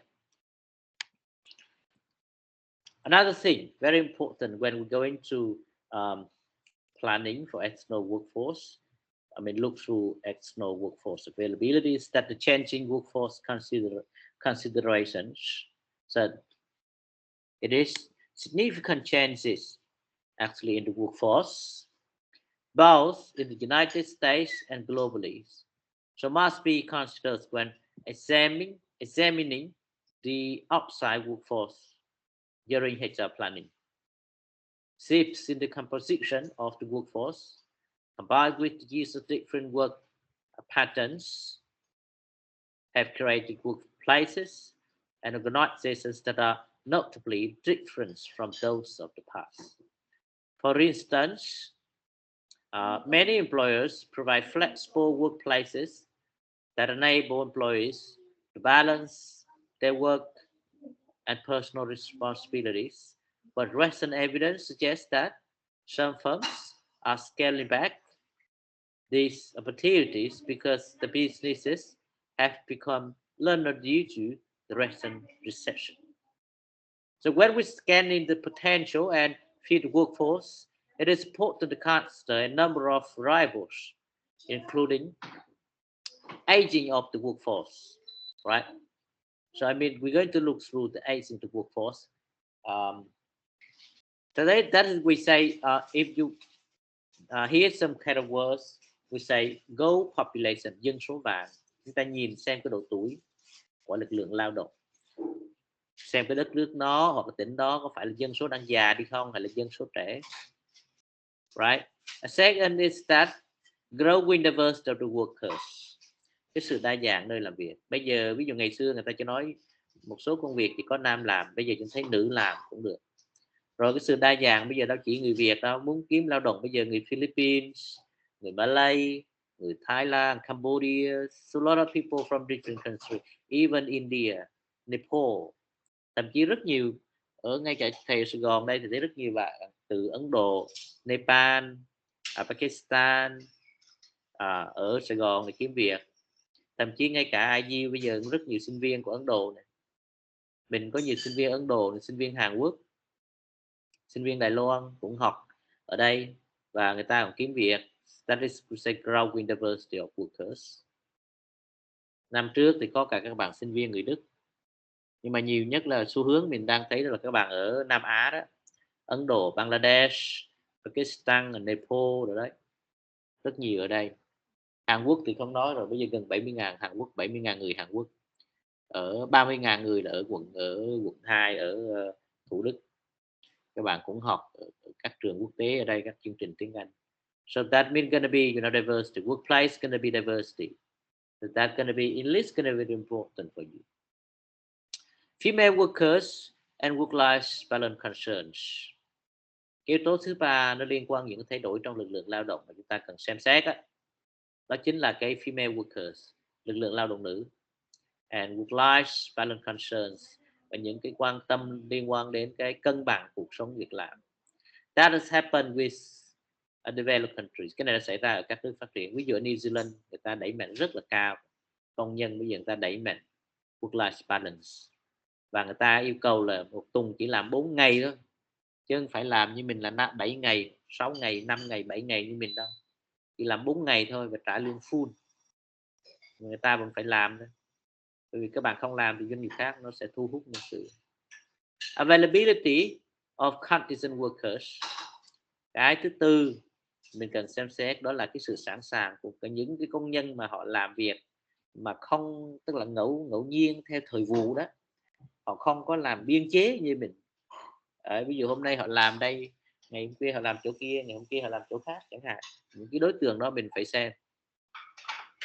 Họ không phải làm một chỗ. That is to say availability of contingent workers. Or it's not happen with, you know, production industry, even happen with education services. Cái này không chỉ xảy ra các lĩnh vực sản xuất, ngay cả giáo dục cũng có. Ví dụ các bạn thấy nhiều thầy cô bây giờ đâu có chấp nhận làm cố định trong một cái trường đâu, mà họ theo kiểu là cái freelancers, lao động tự do. Hôm nay họ nhận dạy ở trường này, mai họ nhận dạy trường kia, vân vân. That's gonna be good for us. So đối tượng này mình cũng phải xem xét trong cái việc mình lập kế hoạch nhân sự đấy. Đôi lúc họ có thể đáp ứng trong cái thời khắc mà doanh nghiệp đang thiếu hụt lao động. Đối tượng này nó có kinh nghiệm, nhưng mà nó không có làm cố định vào một cái công ty nào cả. Đó. Ở nước ngoài thì đối tượng này càng ngày càng nhiều, bởi vì bây giờ người ta không muốn gắn kết vào một cái tổ chức cụ thể. Thành thử là đó sẽ là cơ hội cho cái việc mình lập kế hoạch, xem xét cái nguồn cung ứng nhân lực bên ngoài. And outsourcing possibilities. Outsourcing going to be a prevalent issue now. Okay. So when assessing these factors, it is important to analyze how they affect the current and future availability of workers with specific capabilities and experience. For instance, in a number of the industries, the median age of highly specialized professionals is more than 50 years. And the supply of potential replacements with adequate education and experience is not sufficient to replace employees as they retire.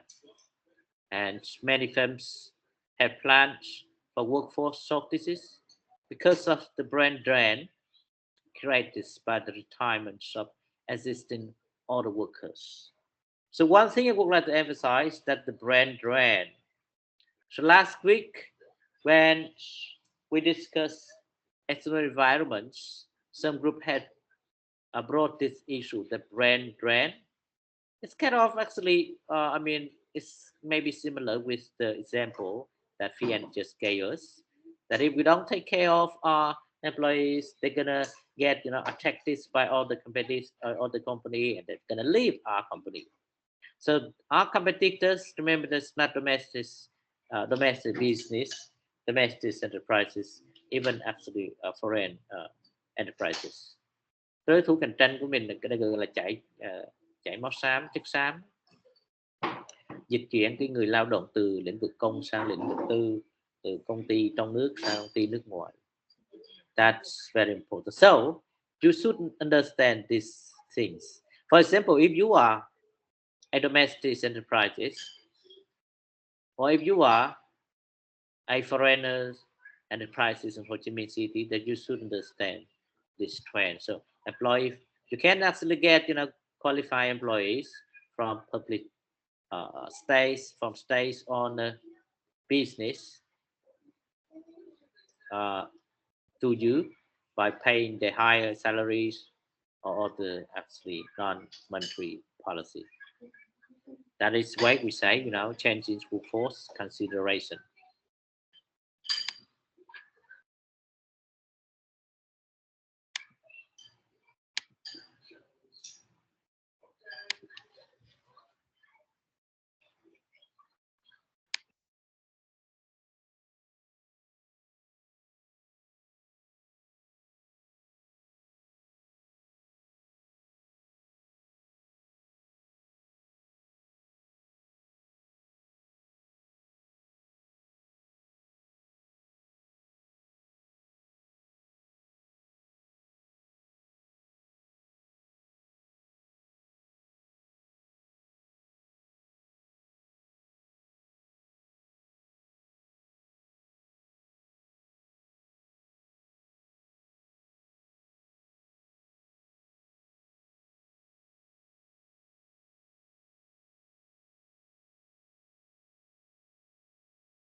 So this we say planning for external workforce availability.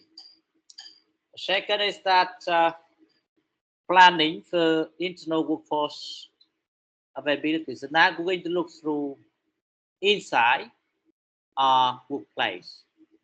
The first that we look through what? First we look through outside. Cái đầu tiên là mình lập kế hoạch để mà đánh giá cái sự sẵn sàng của lực lượng lao động bên ngoài. Cái lực lượng lao động bên ngoài đó, tức là cái cung ứng lao động cho mình đó, thì nó có rất nhiều yếu tố nó tác động đến, ví dụ liên quan đến tình hình kinh tế, rồi các quy định chính phủ đó. Khi tỷ lệ mà thất nghiệp cao thì khi I'm going to translate to Vietnamese, khi mà tỷ lệ thất nghiệp cao thì lúc này là mình tiến nó dễ hơn, tỷ lệ thất nghiệp mà thấp thì lúc này nó khó hơn, nghĩa là nhân con lao động là họ thấy họ dễ kiếm việc, lúc này họ đòi hỏi lương cao hơn. Thứ hai liên quan đến cái vấn đề geographic, địa lý, đối thủ cạnh tranh, liên quan nhập cư. Ở thành phố thì chúng ta thấy ví dụ Sài Gòn bây giờ đang thiếu hụt lao động bởi vì lực lượng dân lao động bảo vệ qua hết sau dịch, đó là cái khó khăn hơn nữa. Khi mà về quê liệu họ có quay trở lại hay là không, đó cũng là một vấn đề, bởi vì hiện nay đó các tỉnh ngoài Bắc đó, dường như là tỉnh nào nó còn các khu công nghiệp. Ở miền Trung cũng như thế. Nếu các bạn ở miền Trung thì các bạn thấy ví dụ Quảng Nam, Đà Nẵng, Quảng Ngãi, Bình Định, Phú Yên, tỉnh nào nó còn khu công nghiệp hết. Rồi bây giờ các cái công nhân từ Sài Gòn này do dịch vừa rồi họ về quê rồi, thì trong khi ngay cả địa phương họ có khu công nghiệp rồi thì họ vào đó họ làm, thì họ đâu có vào Sài Gòn nữa đâu, đâu có vào thành phố Hồ Chí Minh nữa đâu. Lúc này bây giờ các doanh nghiệp phải kiếm người để thay thế, rất khó. Rồi đối thủ cạnh tranh nữa và các yếu tố cạnh tranh nước ngoài. Lúc nãy thầy có nói liên quan giải chất xám này kia. Cái thứ ba đó là mình sẽ xem xét những cái thay đổi trong cái lực lượng lao động. Thứ nhất là độ tuổi lao động. Việt Nam mình người ta nói chúng ta là dân số vàng, nhưng bây giờ là hết dân số vàng rồi. Chúng ta đã qua cái đó rồi, và nguy cơ chúng ta sẽ thành dân số già trước khi mà mình trở nên giàu có, bởi vì tỷ lệ trẻ bây giờ rất ít. Lực lượng lao động đó bây giờ những người trong độ tuổi lao động như thầy thì bây giờ cũng lớn tuổi rồi. Tụi em thì bây giờ vẫn còn sinh viên, mà 2 năm sau tụi em ra trường thì tụi em nằm trong độ tuổi lao động. Cái thứ hai nó nâng lên, bây giờ nó có sự đa dạng trong cái lực lượng lao động. Thì lúc nãy thì ví dụ đó bây giờ nó đâu còn là các bạn Sài Gòn này, các bạn sẽ thấy rất nhiều cái lực lượng lao động mà từ các nước Nam Á, Ấn Độ, Pakistan, Nepal, rồi người ta vô đây làm nhiều lắm. Đặc biệt Hàn Quốc ở Sài Gòn gần 70.000 người, riêng ở quận Thủ Đức là gần 30.000 người rồi, và họ cũng gia nhập vào thị trường lao động. Đấy, rất đa dạng. Ngay cả bây giờ thầy dạy các sinh viên trong lớp, bây giờ thầy dạy nhiều bạn là sinh viên của Ấn Độ nè, có bạn sinh viên Đức, có bạn là người Hàn, rất đa dạng. Rồi các bạn Philippines, bạn Malay, Thái Lan, Cambodia, những cái nước gần văn hóa Việt Nam, họ cũng vào đây họ làm việc. Rồi Việt Nam cũng đi qua nước họ, nó không còn biên giới nữa. Đấy. Rồi female workers, lực lượng lao động nữ lúc nãy thầy đã nói rồi, và work-life balancing concerns, những cái vấn đề mà người ta đang đòi hỏi, đặc biệt các nước phát triển đó là cái cân bằng giữa cuộc sống công việc. Người ta đang đòi hỏi cái thời gian làm việc ít hơn, nhưng trả lương thì vẫn cao. Một cái yếu tố nữa đó chính là những lực lượng công nhân làm việc một cách không có cố định, đó gọi là ngẫu hứng đó, contingent đó. Các bạn thấy ở Sài Gòn đó, ví dụ nếu các bạn mở trung tâm Anh văn đó, các bạn sẽ tuyển giáo viên người nước ngoài, nó không có định, nó làm cho mình vừa làm chỗ khác 3-4 chỗ, cho họ không ký fix một chỗ. Rồi cái outsourcing possibility, khả năng mà những việc là cung ứng từ bên ngoài. So that is what we're gonna look through. Mình phải xem xét những yếu tố này.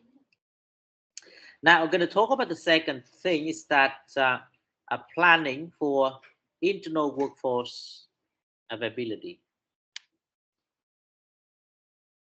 So analyzing the jobs that we need to be done,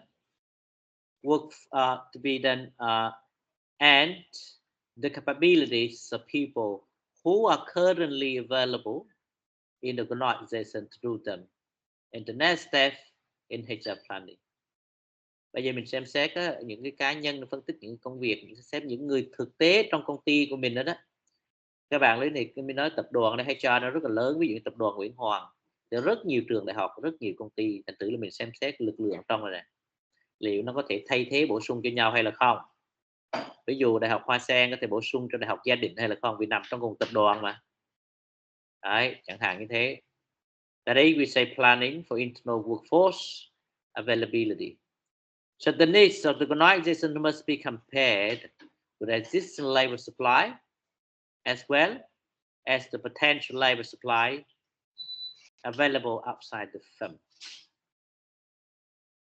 Như vậy, khi mình xem xét cái nhu cầu nhân sự của công ty đó, thì mình phải so sánh với cái thực tế, cái khả năng cung ứng lao động hiện có của công ty mình và cái khả năng cung ứng tiềm năng từ bên ngoài công ty. Đấy, xem thử đủ nhân lực không trong tập đoàn của mình và bên ngoài. Right. So now the thing we're gonna look through that current and future jobs audit. It's gonna be new for us. Audit. We know the financial audit. Mình cái audit kiểm toán có thể mình nghe quen với cái vấn đề tài chính kiểm toán. Nhưng mà ở nước ngoài đó về HR cũng có job audit, cũng có những kiểm toán. Kiểm toán là người ta tới kiểm tra, không biết dịch tiếng Việt như thế nào nói chung. Trong HR người ta cũng có bộ phận nó tới kiểm tra xem nhân sự, xem đánh giá toàn cảnh về nhân sự của một công ty, vị trí công việc này, tên công việc này, cái cá nhân đảm nhận đó, người ta xem thử có đáp ứng không sau một thời gian, rồi sau đó người ta đề xuất đào tạo, sa thải, tuyển thêm. Đấy, thì cái này nó liên quan đến cái việc HR planning, liên quan lập kế hoạch nhân sự. Tại vì khi mà mình audit cái này, auditing cái này, mình tới kiểm tra lại, mình phát hiện ra một nửa là nhân viên không đáp ứng được công việc, thì lúc mình phải lên kế hoạch sa thải.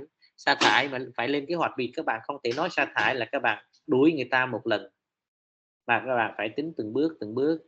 Một năm này giảm bao nhiêu biên chế, năm tiếp theo giảm bao nhiêu, và trong thời gian giảm thì tuyển như thế nào. Alright, that is we say current and future jobs audit. So the starting points for evaluating internal workforce strengths and weaknesses is an audit of the jobs that are expected in the planning period. A comprehensive analysis of all current jobs provides the basis for casting what jobs will need to be done in the future. And most of the data required for the audit should be available from existing staffing and organizational databases. Right? And so the following are key questions addressed during the internal job assessment. Như vậy đây là những câu hỏi nó sẽ đáp ứng được, trả lời những cái khi mình đánh giá cái công việc bên trong. For example, what jobs exist now and how essential is each job? Câu đầu tiên là mình phải tìm hiểu đó là hiện nay những công việc nào đang làm, những tên việc, những công việc gì đang có, và cái khả năng, cái tiềm năng, cái lợi thế, cái tầm quan trọng của mỗi công việc đó ra sao. How many individuals are performing each job? Bao nhiêu người thực hiện một công việc? What are reporting relationships of jobs? Những cái báo cáo liên quan đến các công việc này như là ai, là cái gì. Ví dụ như nhân viên kế toán thì rõ ràng người ta cái báo cáo trực tiếp họ sẽ báo cáo lên sếp của họ là kế toán trưởng, vì kế toán trưởng phòng kế toán, trưởng phòng kế toán sẽ báo cáo cho ai, phó giám đốc thì tiếp đó cho giám đốc, người ta xem xét cả vấn đề đó. So what are the vital key essays? What are the vital key essays? That means the knowledge, skills and abilities needed in the jobs. Mình đi xem tiếp là những cái kiến thức, kỹ năng, năng lực nào thực sự cần thiết cho mỗi công việc. And what jobs will be needed to implement future organization strategies? Và công việc gì cần thiết để mà thực hiện cái chiến lược tổ chức trong tương lai? Công việc nào? And what are the characteristics of those anticipated jobs? Okay. So we need to have these 6 questions to address when we're going to have job audits or internal jobs assessment. All right. Let's take example. For example, when we talk about COVID-19, I mean the COVID, the disease. So what's gonna happen with your assessment? Ví dụ khi mình nói về cái COVID bây giờ tác động COVID đặc biệt trong cái ngành giáo dục thì cái yếu tố nào mình thấy nó sẽ nổi lên? Cái này là trong cái APD đó, trong cái khóa học mà Academic and Professional Development, phát triển cái kỹ năng nghề nghiệp và chuyên môn đó, thì người ta có đề cập đến một cái thuật ngữ đó là career gaps and career readiness, khả năng đáp ứng công việc và những kỹ năng thiếu hụt của những người mới tốt nghiệp. Và chúng ta xem khi mà Covid-19 tác động này, hiện nay mình có một sinh viên đang làm cái đề tài đó là đi survey xem những kỹ năng mới nào yêu cầu được phát hiện ra, được yêu cầu mới từ các cái nhà tuyển dụng do cái tác động Covid. Do tác động Covid-19 này thì có những cái kiến thức, những kỹ năng nào mới mà họ yêu cầu nhân viên phải có. For example, trong lĩnh vực giáo dục chắc chắn người ta sẽ yêu cầu, nếu các bạn nhìn hàng ngày theo dõi vấn đề nhân sự đó, người ta yêu cầu các thầy cô phải biết sử dụng các cái nền tảng học trực tuyến, ví dụ như Google Meet, MS Teams, Blackboard, Zoom, vân vân, phải biết sử dụng những phần mềm đó. Alright, so we're gonna take a break now. Gonna be back soon.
Okay, guys, I'm back.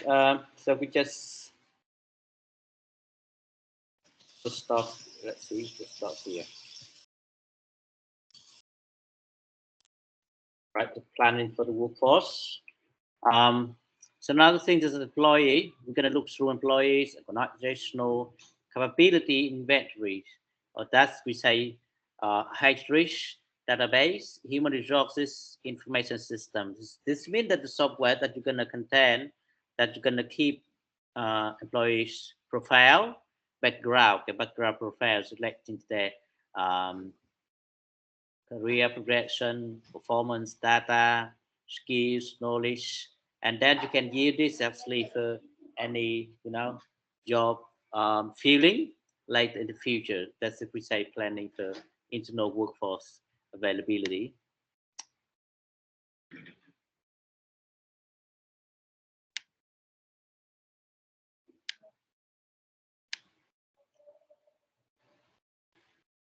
So the next stage of HR planning is that we're going to understand the forecasting HR supply and demand. So forecasting, that means we're going to use using information from the past and the present to identify expected future conditions. Cái forecast này những người biết là dự báo đó, dịch sang tiếng Việt là dự báo. Weather forecast mình hay có dự báo thời tiết, trong nhân sự mình phải có dự báo. Right, that means là nghĩa là mình sử dụng các cái thông tin trong quá khứ và hiện tại để nhận dạng những cái điều kiện trong tương lai. Right, that gọi là cái dự báo. Cái này thì sinh viên mình hay, nếu các bạn phân tích chuỗi thời gian đó thì các bạn sẽ biết được. Ví dụ ở đây mà nổi trội nhất, nếu các em hay đọc các báo chí liên quan đến dịch vừa rồi đó, thì chúng ta thấy buổi chiều nào tầm 4 giờ 6 giờ đó là các cái tin nó hay đưa là tình hình dịch, và nó dùng cái sơ đồ pie chart đó. Thì các bạn sẽ thấy nó từ một tháng đó, mình sẽ thấy được cái xu hướng nó tăng nó giảm, nó tăng nó giảm, để mình dự đoán được trong tương lai khi nào dịch nó tắt chẳng hạn như thế. Đó gọi là forecast. Người ta dùng những cái thông tin quá khứ và hiện tại để nhận dạng được những cái điều kiện xảy ra trong tương lai. That we say forecasting. Okay. So when forecasting future HR conditions, the information comes from workforce availability and requirements. Remember that the information come from workforce availability and requirements. Nhưng mà liên quan đến bên dự báo HR đó, thì thông tin là nó đến từ cái lực lượng lao động sẵn có và những cái yêu cầu khác. So projections for the future are of course subject to error. Fortunately, experienced people usually are able to forecast with enough accuracy to positively affect long-range organizational planning. Now, the next we're going to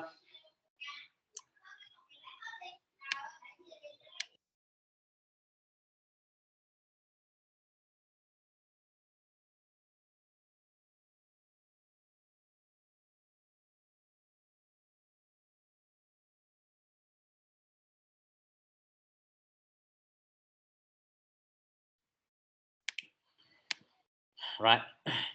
Now we're going to look through HR forecasting methods. Bây giờ mình phải xem xét là cái phương pháp nào. Bây giờ mình phải xem xét những cái phương pháp nào để mình có thể dự báo, right? Dự báo nhân sự đó. That's say HR forecasting methods. So there are gonna be two actually methods. The first one is judgmental method. The second is that mathematical method. So the second that we're gonna use the maths. Mình sẽ dùng cái toán học. Cái phần trước thì mình dự báo theo kiểu mình đánh giá thôi. So the first forecasting methods and periods, okay. For the forecast methods, it's maybe either judgmental or mathematical. So you can see here is this figure 2.7. Let me explain this, okay. So for the judgmental methods, estimates so can be either top down or bottom up, but essentially people who are in a position to know are asked how many people will you need next year, cái dự báo này, cái estimate này, cái chuẩn đoán này bao nhiêu người mình sẽ tuyển là một á, nó có mấy cách thế này. Một là các cái phòng ban đó, người ta sẽ xác định cái phòng mình ví dụ năm tới cần bao nhiêu người, sau đó nó tổng hợp lại cho phòng HR sẽ tổng hợp hết cả công ty thì mình ra được cái nhân sự là mình cần tuyển. Đấy. Hoặc là cần bỏ bao nhiêu.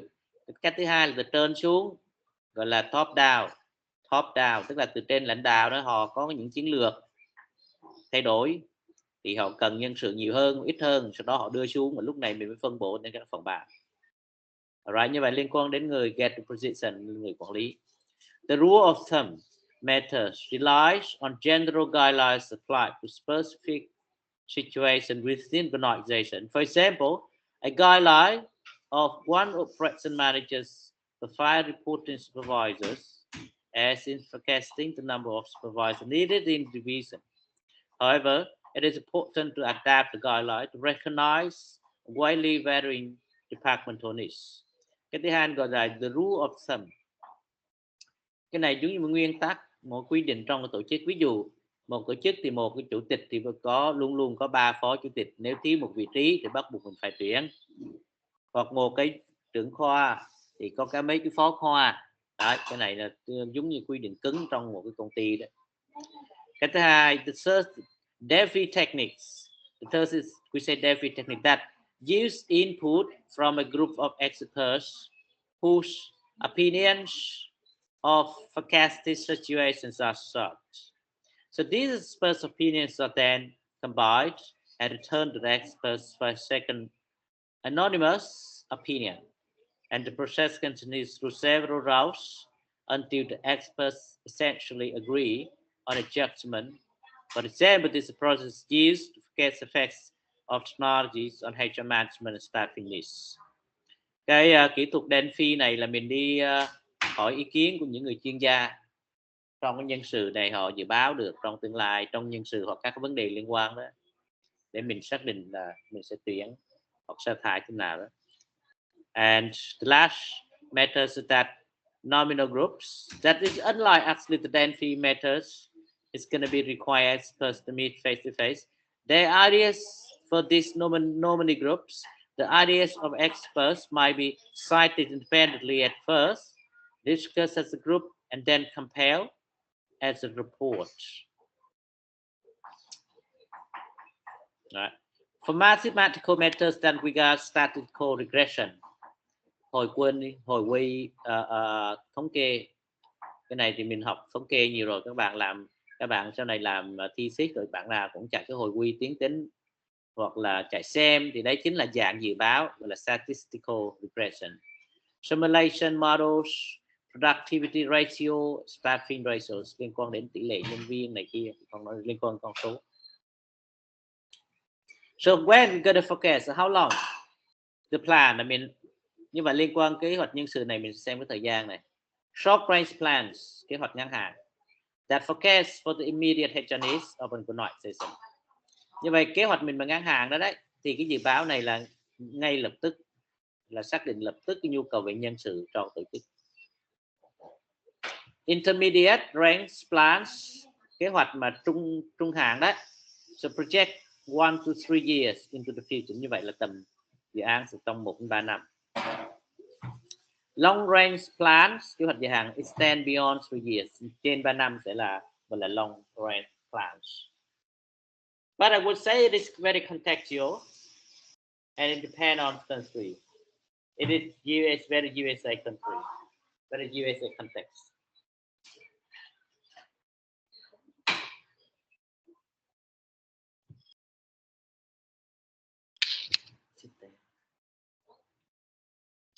USA context, okay, and that's gonna be different from us, but it's a normal thing. So intermediate plans gonna be 1 to 3 years, and long range plans is more than 3 years.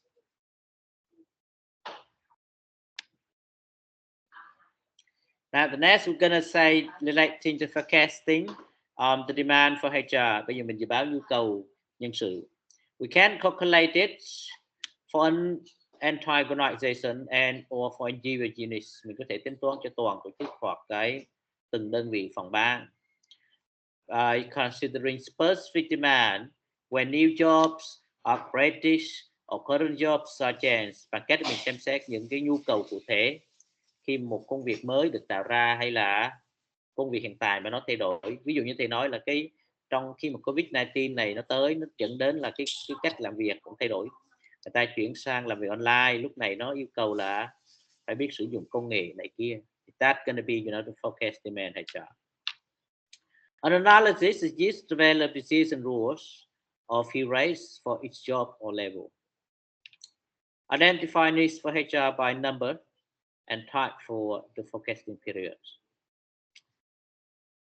Now the next we're going to forecasting external supply employees. Bây giờ mình đi dự báo xem cái cung ứng nhân sự từ bên ngoài đó. We can use next migration into and out of the area. That's what we just mentioned from beginning.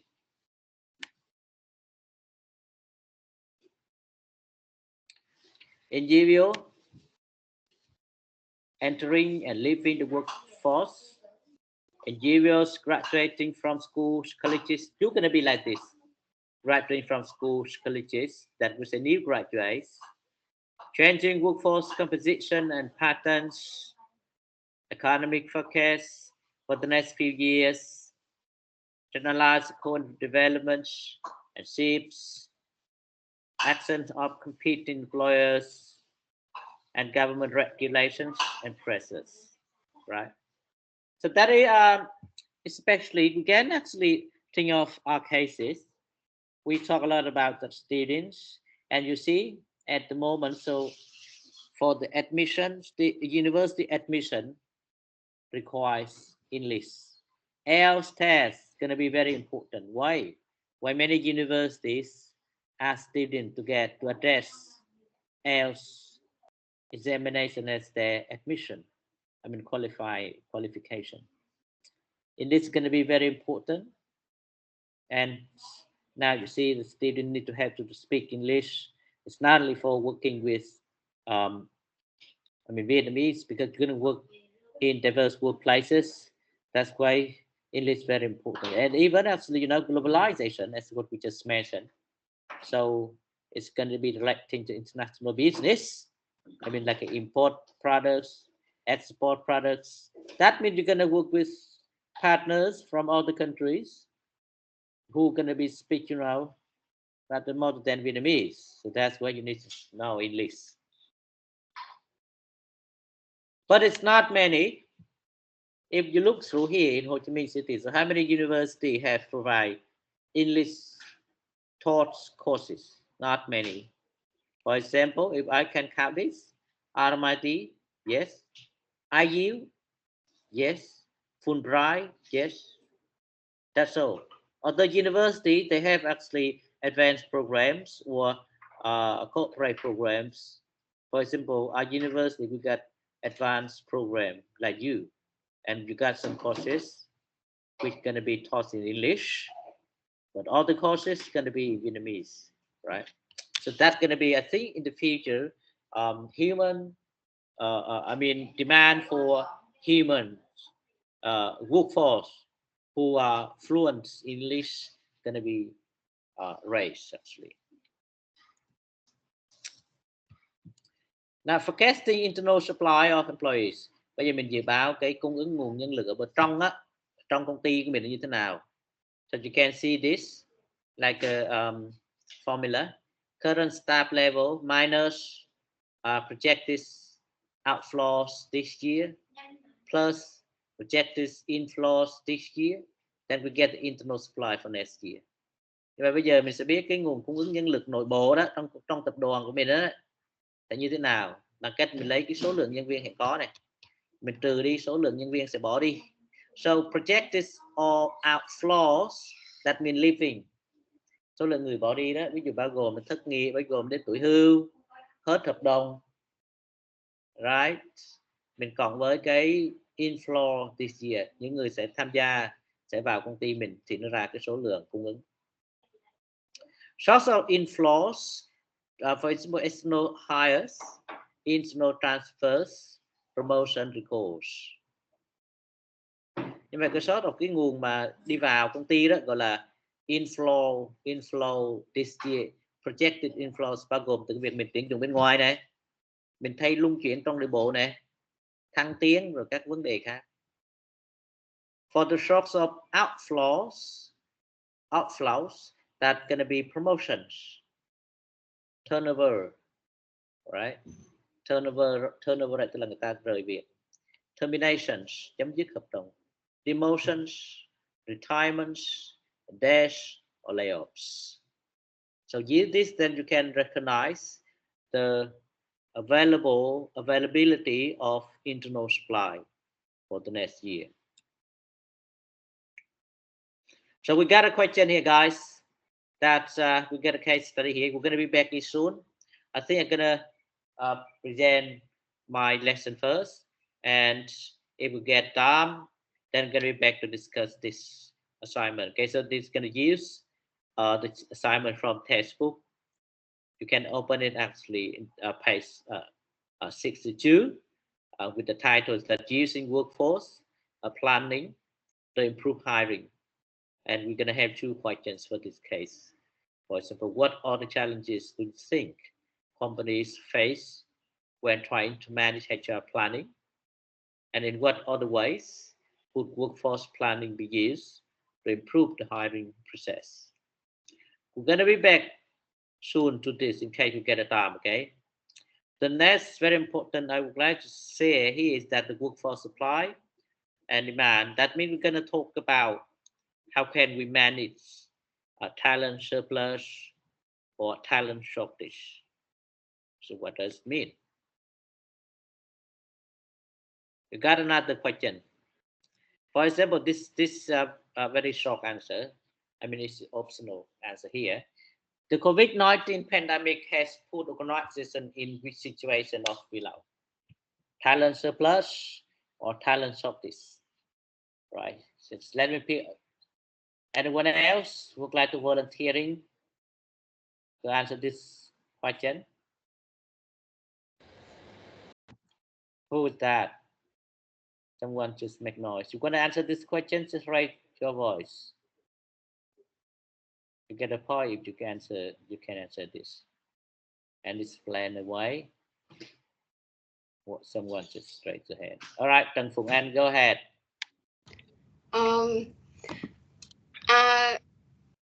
Là trả lời câu này đúng không này chứ không phải câu trên đúng không? Câu này, yes. Okay. I have a firm belief that the COVID-19 pandemic has put organization in talent shortage situation because COVID-19 requires all employees use technology and have to change traditional work to remote work. The quick adoption of new advanced technology is central catalyst and is likely to lead to the creation of new roles. Changes in workload during the pandemic have sometimes resulted in an imbalance of resource allocations. Reskilling and upskilling can help employees move from one part of the business to another. Incidentally, with improving in digital skill and an infrastructure, is necessary that collaboration culture and leadership skills focus on empathy and as transformation and disruption become the new normal. And that is my perspective. All right, good, Phụng Anh. Okay, that's one of answer. Yeah, I would think is that going to be shortage, talent shortage. That means thiếu hụt nhân sự. Okay. Any different points relating to this? Anyone think you're going to be talent surplus? Dư thừa, trở nên dư thừa lao động. Any ideas? No. Okay. All right. So Phùng Anh, you get the point. All right, you get one. All right, Kim Loan, go ahead. Yeah, I think during COVID-19 pandemic, the Thailand surplus because some corporate company needs to reduce their employees, become maybe a small company not have enough money to pay their employees, and I think post COVID-19 pandemic Thailand shortage because the workforce return home their home, so such as you give example because people return their homework, so in Ho Chi Minh City it shortage a lot of employees. Yeah. All right, thank you. Yeah. Kim Loan, yeah, correct. Okay, so now I'm going back to my presentation slide. Okay, so talent surplus and talent shortage is that mean in Vietnamese that dư thừa và thiếu hụt lao động. Right, now we're gonna know that how can we make plan for this. Bây giờ rất là rõ, bây giờ mình sẽ rất là technique, rất là chi tiết liên quan đến chuyên môn. Bây giờ mình sẽ xem thì coi làm sao để mình quản lý được cái trong trường hợp mà dư thừa và trong trường hợp mà thiếu hụt lao động. Okay, I'm gonna be back this slide. So you can look at this that you see managing a talent surplus and managing a talent shortage. Như vậy là liên quan đến cái dư thừa lao động. What are you gonna do with this? If you get this, chẳng hạn nếu công ty mình nó rơi vào dư thừa lao động thì mình sẽ làm như thế nào? The other thing, reduce employee work hours or compensation. Attrition, hiring freeze, voluntary separation programs, workforce downsizing, reduction in force. That is the technique that we're gonna do. But of course, gonna relating to a lot of things. We're gonna discuss that later. But here is general thing that you're gonna do for this. For example, reduce employee work hours or compensation, attrition, hiring freezes, voluntary separation programs, workforce downsizing, or reduction in force. So what happened with our country? We also get this. Ở mình có cái này không? Ở mình vẫn có, ví dụ nếu các bạn nghe thông tin đài truyền hình, người ta hay nói là bây giờ nhà nước người ta đang khuyến khích đến những người mà đánh giá năng lực mà ví dụ 2 năm mà không có hoàn thành công việc thì đề nghị hưu sớm. Đấy là một cái hình thức là voluntary separation programs, right? But so what we're gonna do with our talent shortage? Nếu trong trường hợp thiếu hụt thì mình sẽ làm gì? Kế hoạch mình sẽ làm gì? Increase employee work hours through overtime, right? Outsource to a third party. Implement alternative work arrangements. Use contingent workers, temporaries, independent contractors, and reduce employee turnover rates. But that is a technique that we're gonna make plans. So what I mean, what we're gonna do with the plan here? Nhưng mà đây này, lưu ý này, đây là những cái cách thức, những cái technique, cái cách thức mình quản lý. Nhưng mà cái mỗi cái này thì nó sẽ có một cái kế hoạch. Ví dụ như reduce employee work hours or compensation, giảm cái giờ làm việc hoặc cái thưởng này kia trong trường hợp dư thừa. Thì lúc này mình phải có kế hoạch HR planning, lập kế hoạch của nhân sự ngay về cái vấn đề này. Hoặc là managing a talent shortage, mình quản lý trong hợp thiếu hụt lao động để tăng giờ làm việc. Như vậy mình cũng phải có kế hoạch làm lúc nào tăng ca, 2 ca là 3 ca, và để tăng giờ người ta làm việc buổi tối thì tính giờ làm sẽ gấp đôi theo quy định của chính phủ, luật lao động. Nó quy định nếu làm vào giờ tối thì bao nhiêu hưởng bao nhiêu % lương, hưởng thêm, vân vân. So here's the best practices to carry out layoffs. So when are we going to use layoff? Talent shortage or talent surplus? When are you going to carry out the layoffs? Anyone like to answer this? Or I'm going to pick up randomly, so I'm going to answer this, okay? All right. Okay, Leifian, good. Go ahead. I think best practices to carry out layoffs when our company has a talent shortage. Why? Because when the company don't have enough employees to continuously work to improve the company to be sustainable. So that company should be laid out, carry out laid All out. right. Okay, good. Okay, for example, COVID-19, so a lot of people need to use this, okay? Okay, thank you, Fian. All right, I'm gonna back to this. Here is the best practice, okay, to carry out layoffs. Identify the work that is core to sustaining a profitable business. Make sure that the people we put in layoff situation is not impact significantly on our business. Okay. Identify the knowledge, skills, and competencies needed to execute business strategy. Như vậy là khi mình cho người ta lay off, tạm nghỉ việc, mình phải xét không phải ai mình cũng cho hết. Thông thường ví dụ trong một cái doanh nghiệp thì mấy ông bảo vệ này kia là công việc nó ít tác động đến cái lợi nhuận, ít ảnh hưởng đến cả cái công ty, kiến thức kinh nghiệm này kia không ảnh hưởng đến, không thực sự cần thiết thì mình có thể cho người ta lay off, chứ không phải ai cũng lay off. Ví dụ như trong trường đại học này có thể là cho các cái nhân viên phục vụ lay off, chứ cho mấy thầy lay off ai dạy. Right? Protect the bottom line and the corporate brand. So what does it mean? We got a lot of these words. Bottom line, mình hay gặp cái từ bottom line này.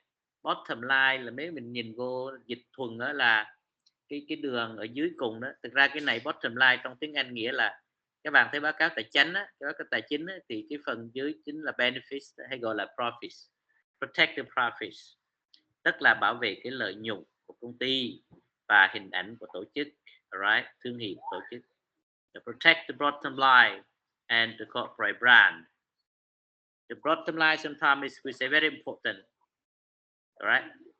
For example, if you would like to emphasize on something, the important thing is that, or the bottom line is that, right? Như vậy khi các bạn muốn nói về một cái gì quan trọng, dù trong tiếng Việt mình nói từ cái quan trọng ở đây, the important thing is, mình có thể thay đổi cái từ đó là mình kêu từ the bottom line here là cái gì, tầm quan trọng đây. Right? Constantly communicate with employees. Mình phải truyền thông nói chuyện trực tiếp với cái nhân viên, người mà chuẩn bị layoff. Pay attention to the survivors, right? Chú ý đến những người sống sót. So severance benefits and off-place services is what actually we suggest. I mean, in USA, that we should have temporary payments made to lay off employees. Temporary payment, okay, mày trả cái khoản trả temporary đó, nhất thời đó, cho cái người bị lay off, to ease the financial burden of unemployment, để giúp họ dễ dàng hơn trong cái vấn đề gánh nặng tài chính khi mà bị thất nghiệp. Mình phải trả tiền cho người ta, giải quyết một lần. Tiếng Việt mình outplacement service, give the employee support and assistance. Mình cũng phải giúp đỡ người ta, tìm mình không tuyển thì phải tìm xem người ta có công việc khác hỗ trợ. Personal career counseling, resume preparation service, chuẩn bị các CV, mình có thể giới thiệu người ta cho công ty khác. Interviewing workshops, chuẩn bị về những cái phỏng vấn này kia để khi người ta xin việc nó tốt hơn. Referral assistance, mình sẽ giúp giới thiệu, viết thư giới thiệu này kia cho công ty khác. But remember that when we're going to reduce workforce, think of legal considerations. Khi mình nhưng mà cái này không chỉ Mỹ, ngay cả Việt Nam đó, khi mình quyết định giảm nhân sự này kia, sa thải, lay off á, bạn phải để ý luật pháp đó nghe, thì không kiện tụng vất vả. Here USA selection criteria for laying off. Ở đây là luật ở US, ở Mỹ. Thì khi mình cho lay off á, mặc dù mình nói là mình lay off, mình để những người mình cho nghỉ việc là những người mà không có đang làm những công việc không ảnh hưởng đến cái profit, cái lợi ích của tổ chức, kiến thức kỹ năng của họ không thực sự cần thiết. Nhưng mà phải có những cái luật ở đây các bạn phải để ý này. Một là Title 7 of the Civil Rights Act, luật dân sự của Mỹ. Age Discrimination in Employment Act, phân biệt độ tuổi trong cái luật lao động của Mỹ. Phân biệt độ tuổi sao? Ở mình là mình hay nói là những người lớn tuổi hay cho nghỉ sớm. Ví dụ người ta vẫn còn 5 năm làm việc nữa, nhưng mình cho nghỉ sớm, bởi vì mình đang giảm do mình đang nằm trong cái talent surplus, mình đang dư thừa lao động, thì những người lớn tuổi mình bảo người ta nghỉ sớm đó. Cái này là luật nó chống cái này, gọi là phân biệt tuổi đó, ở Mỹ nó không cho đó nha. American with Disabilities Act, luật bảo hộ người tàn tật ở Mỹ. Cái này là không phải là họ tàn tật cái mình sa thải người ta. Other regulations và những quy định khác. For example, consolidated omnibus budget reconciliation Act, luật corporate. Other Workers Benefits Protection Act, luật bảo vệ lợi ích những người công nhân già cả đó, những người công nhân lớn tuổi đó. Worker Adjustment and Retraining Notification Act, WORM Act.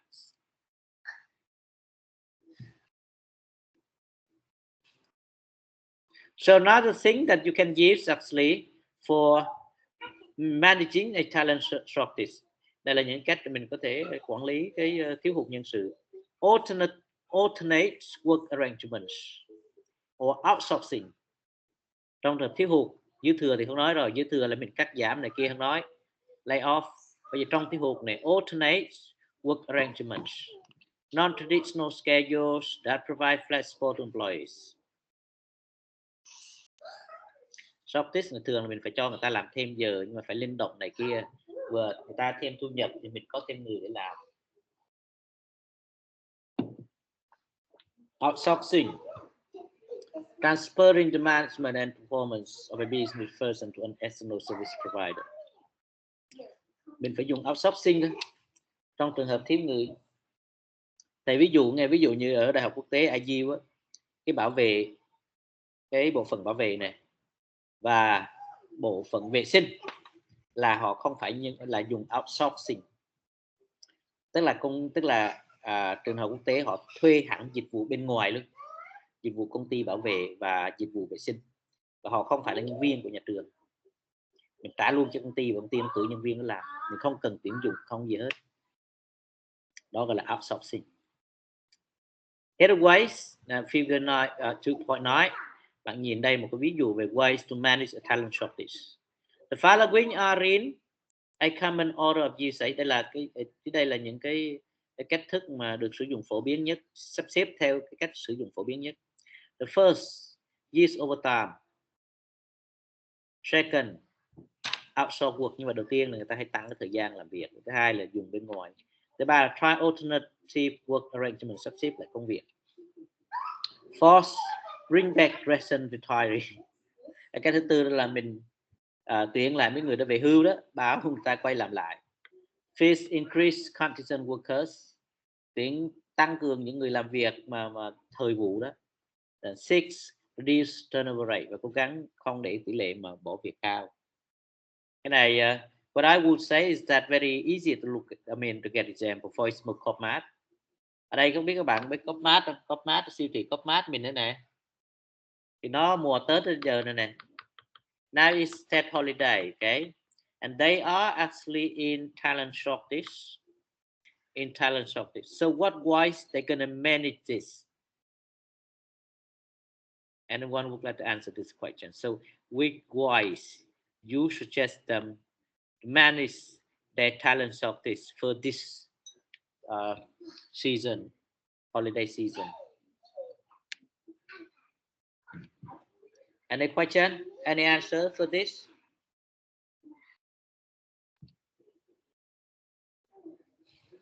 You know code math, correct?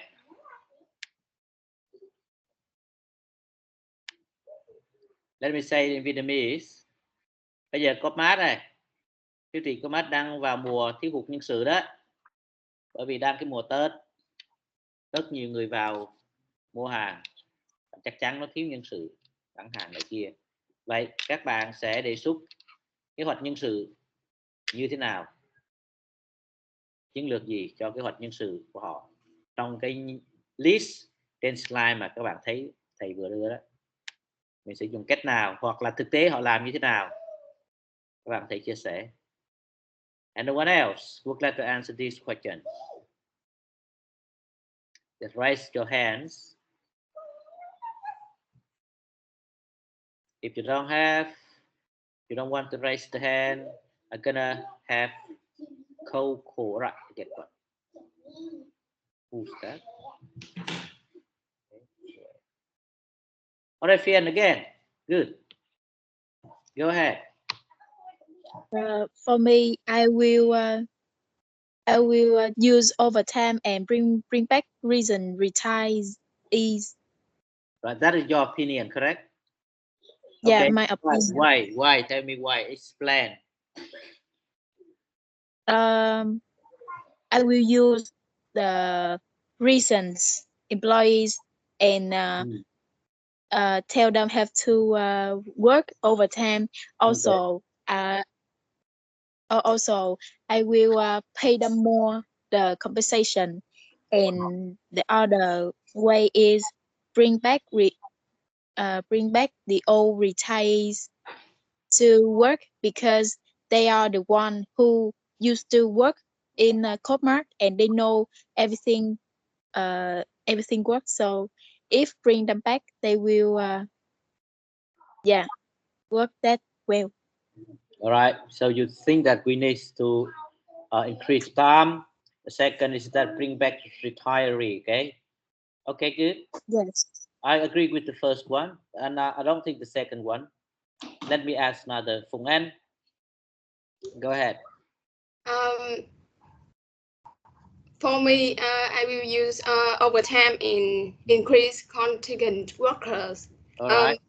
Firstly, I use overtime because the existing workers can work overtime to produce goods or survive. This strategy can work on a short-term basis, but it's not a solution for long-term. Workers may appreciate the extra hours and pays for a while, but if we fail to set in productivity and quality may drop in injury and upsetty. It means the more you pay, the more they stay. The second is increase contingent worker, because I think the co-op is big organization and have a lot of revenue in the third holiday, so they can increase contingent worker to fuel the HR in this time. So all right, good. Yeah. Okay, so what I see from my opinion, not from my opinion, what I see in the reality, Comet use this and this seasonal staff. I'm not sure if all this, but what I know. Như vậy là theo thầy thì thấy có hai cái mà Comet nó đang dùng. Một là tăng thời gian làm, hai là tuyển cái người lao động thời vụ á. Cho nên các bạn vào Comet, các bạn sẽ thấy có mấy người mặc đồng phục màu trắng mà khác với đồng phục màu xanh của Comet, những người đó là nhân viên thời vụ đó. Nghĩa là người ta làm trong cái mùa Tết thôi. Nó hết cái thời vụ này thì họ không có làm. That is the way you can manage the talent shortage. Như vậy là các bạn thấy đó là cách để mà mình quản lý cái thiếu hụt nhân sự, mình sẽ tuyển dụng như thế nào. Alright, that's the reality. Okay, thank you guys. So who raised the hand today, you can get a point. We got two times that Trần Phụng and Lê Thị Phiên, Phú Hùng and Kim Luong get one, right? So another thing is going to be relating to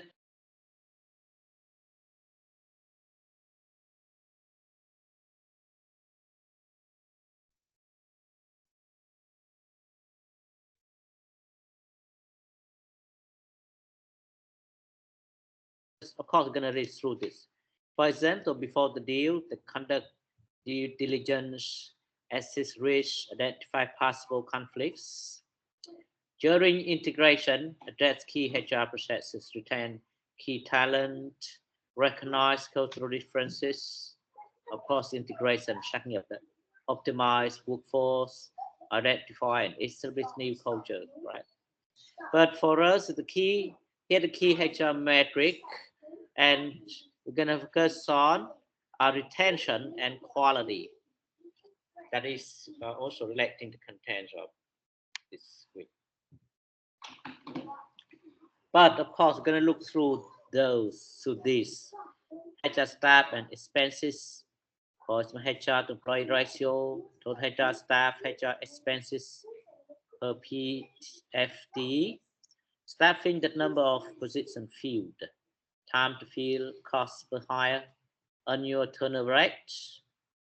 Compensation is that including annual wage, salary increases, payroll as a percentage of operating expenses, and benefits cost as a percentage payroll, training, house of training per employee, total cost for training, percentage of employees participating in tuition reimbursement program, development that position fills internally, and percentage of employees with career plan. Retention quality is that the average tenure of employees, percentage of new hires retained for 90 days, and performance quality of employees in first year. So for the characteristics of HR metrics and analysis, that we should have accurate data, measures linked to strategies and operational objectives, clearly understood calculations, measures provides information values by executives, and results can be compared both internal and externally. Measurement data drive HR management efforts. Right, so that's what we learned this afternoon, this morning. I'm going to be back to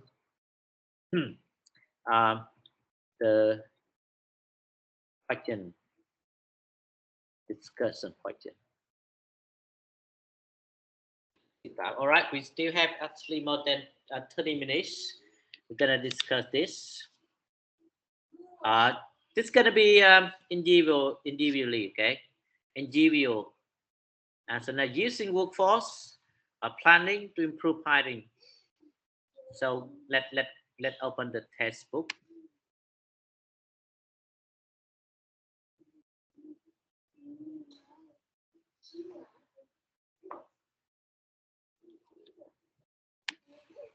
Let me open the textbook. We're gonna read together, okay? And then we think of 3 questions.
All right, so let me open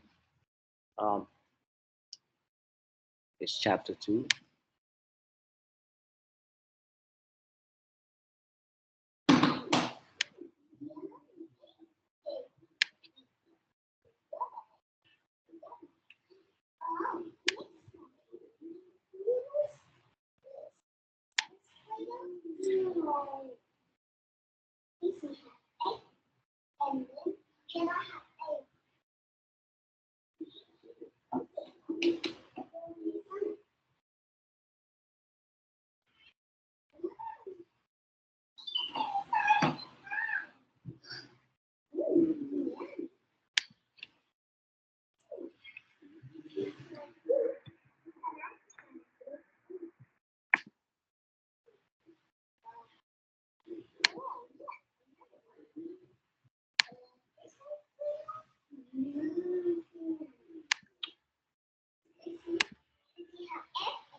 All right, here it's page 61. Okay, so we're gonna read it, and then we go back to the question. Using workforce planning to improve hiring. HR professionals do their best to make the hiring process more efficient by identifying the right talent to fill needs in companies.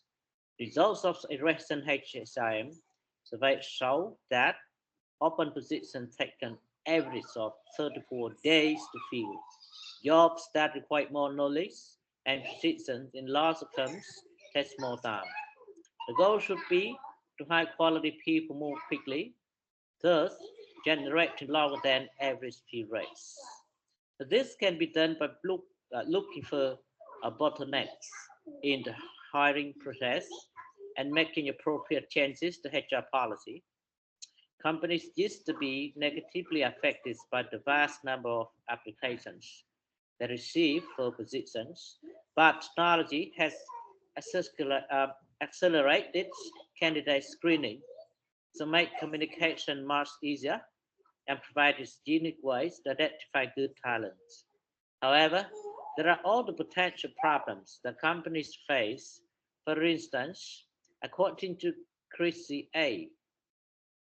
Kasip Oppo, a benefits specialist hiring at the Omaha-based Centrix Federal Credit Union, is often slowed down by candidate background checks. Other delays can occur when managers can't coordinate interviews with candidates or when managers can't agree about which individuals to hire. So now the problem involves unrealistic and or unclear job descriptions that cloud the hiring process, says Kevin Wheeler, president of the California-based consulting company Global Learning Resources. The bottom line is that the companies must conduct solid HR planning to decrease these concerns. In other words, the future staffing needs of a company should be identified ahead of time. The following planning process can help firms with the hiring processes. So make good workplace projections. Constantly project what jobs need to be filled and when they will be needed.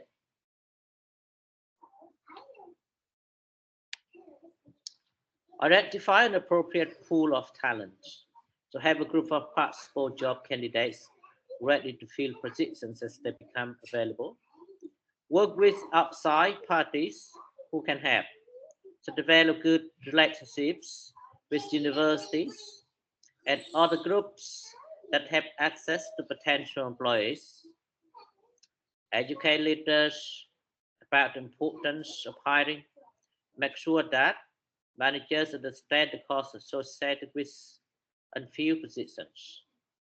Now, based on these issues, consider the following questions. All right, we've got 2 questions. So, what are the challenges do you think companies face when trying to manage HR planning? In what other ways could workforce planning be used to improve the hiring process? Right, so you're gonna have let's see, 20 minutes, okay? 20 minutes to do it. And 10 minutes for presentation. I'm gonna pick up randomly people to present. We're gonna be back at 10:20.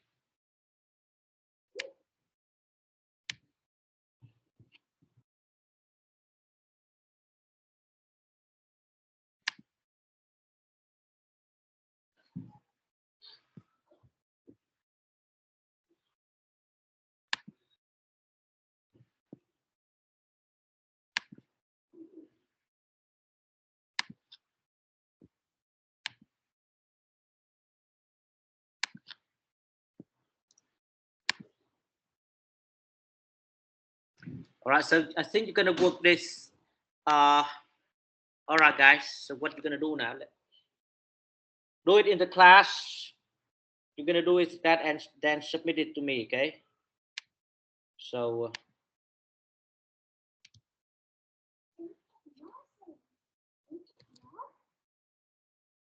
it's gonna be in class assignment.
All right, so gonna be okay. So let me make sure that you guys right, search individuals. Individual, it's gonna be individual, okay? Now group, it's gonna be individual.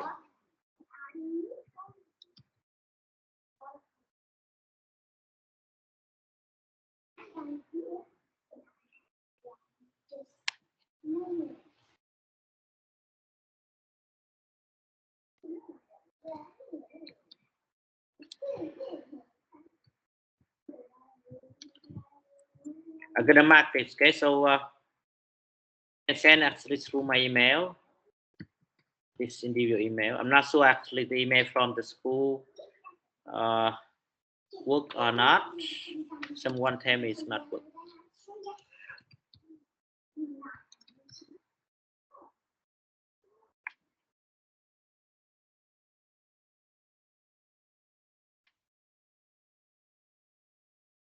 So name, remember that your file should be named. Your file name. Yes.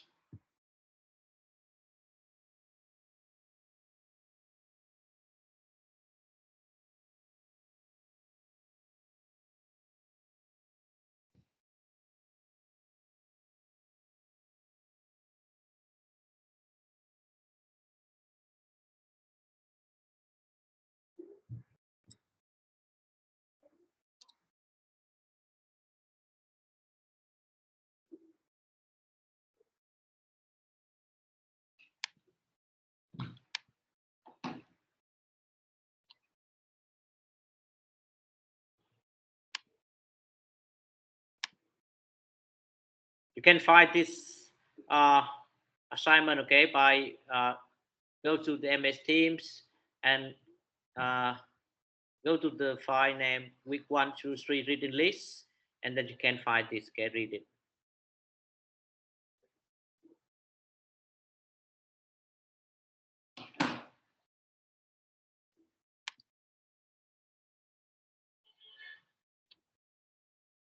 Oh, sorry.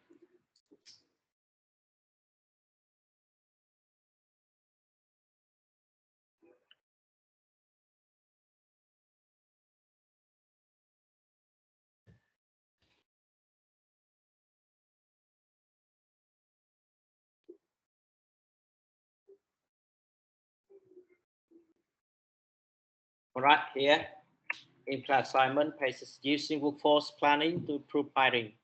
So what are the challenges do you think companies face when trying to manage HR planning? And what otherwise could workforce planning be used to improve the hiring process? Present your and give your answer in 100 words and send off to me by before we finish the morning.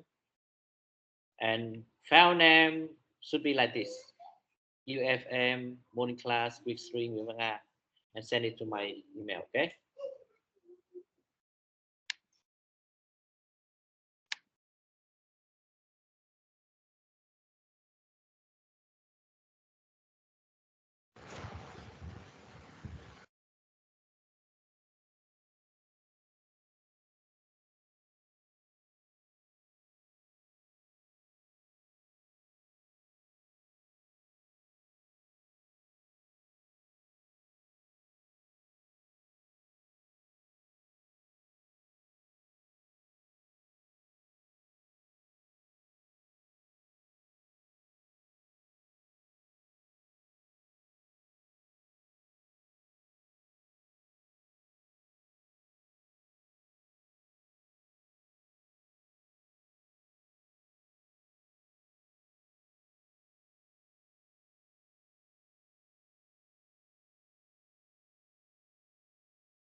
Right, guys. So remember that today is gonna be the last week for us. Okay, you're gonna have your test holiday, and then we're gonna be back maybe at in the 7th February. Okay, so we don't have the class next week.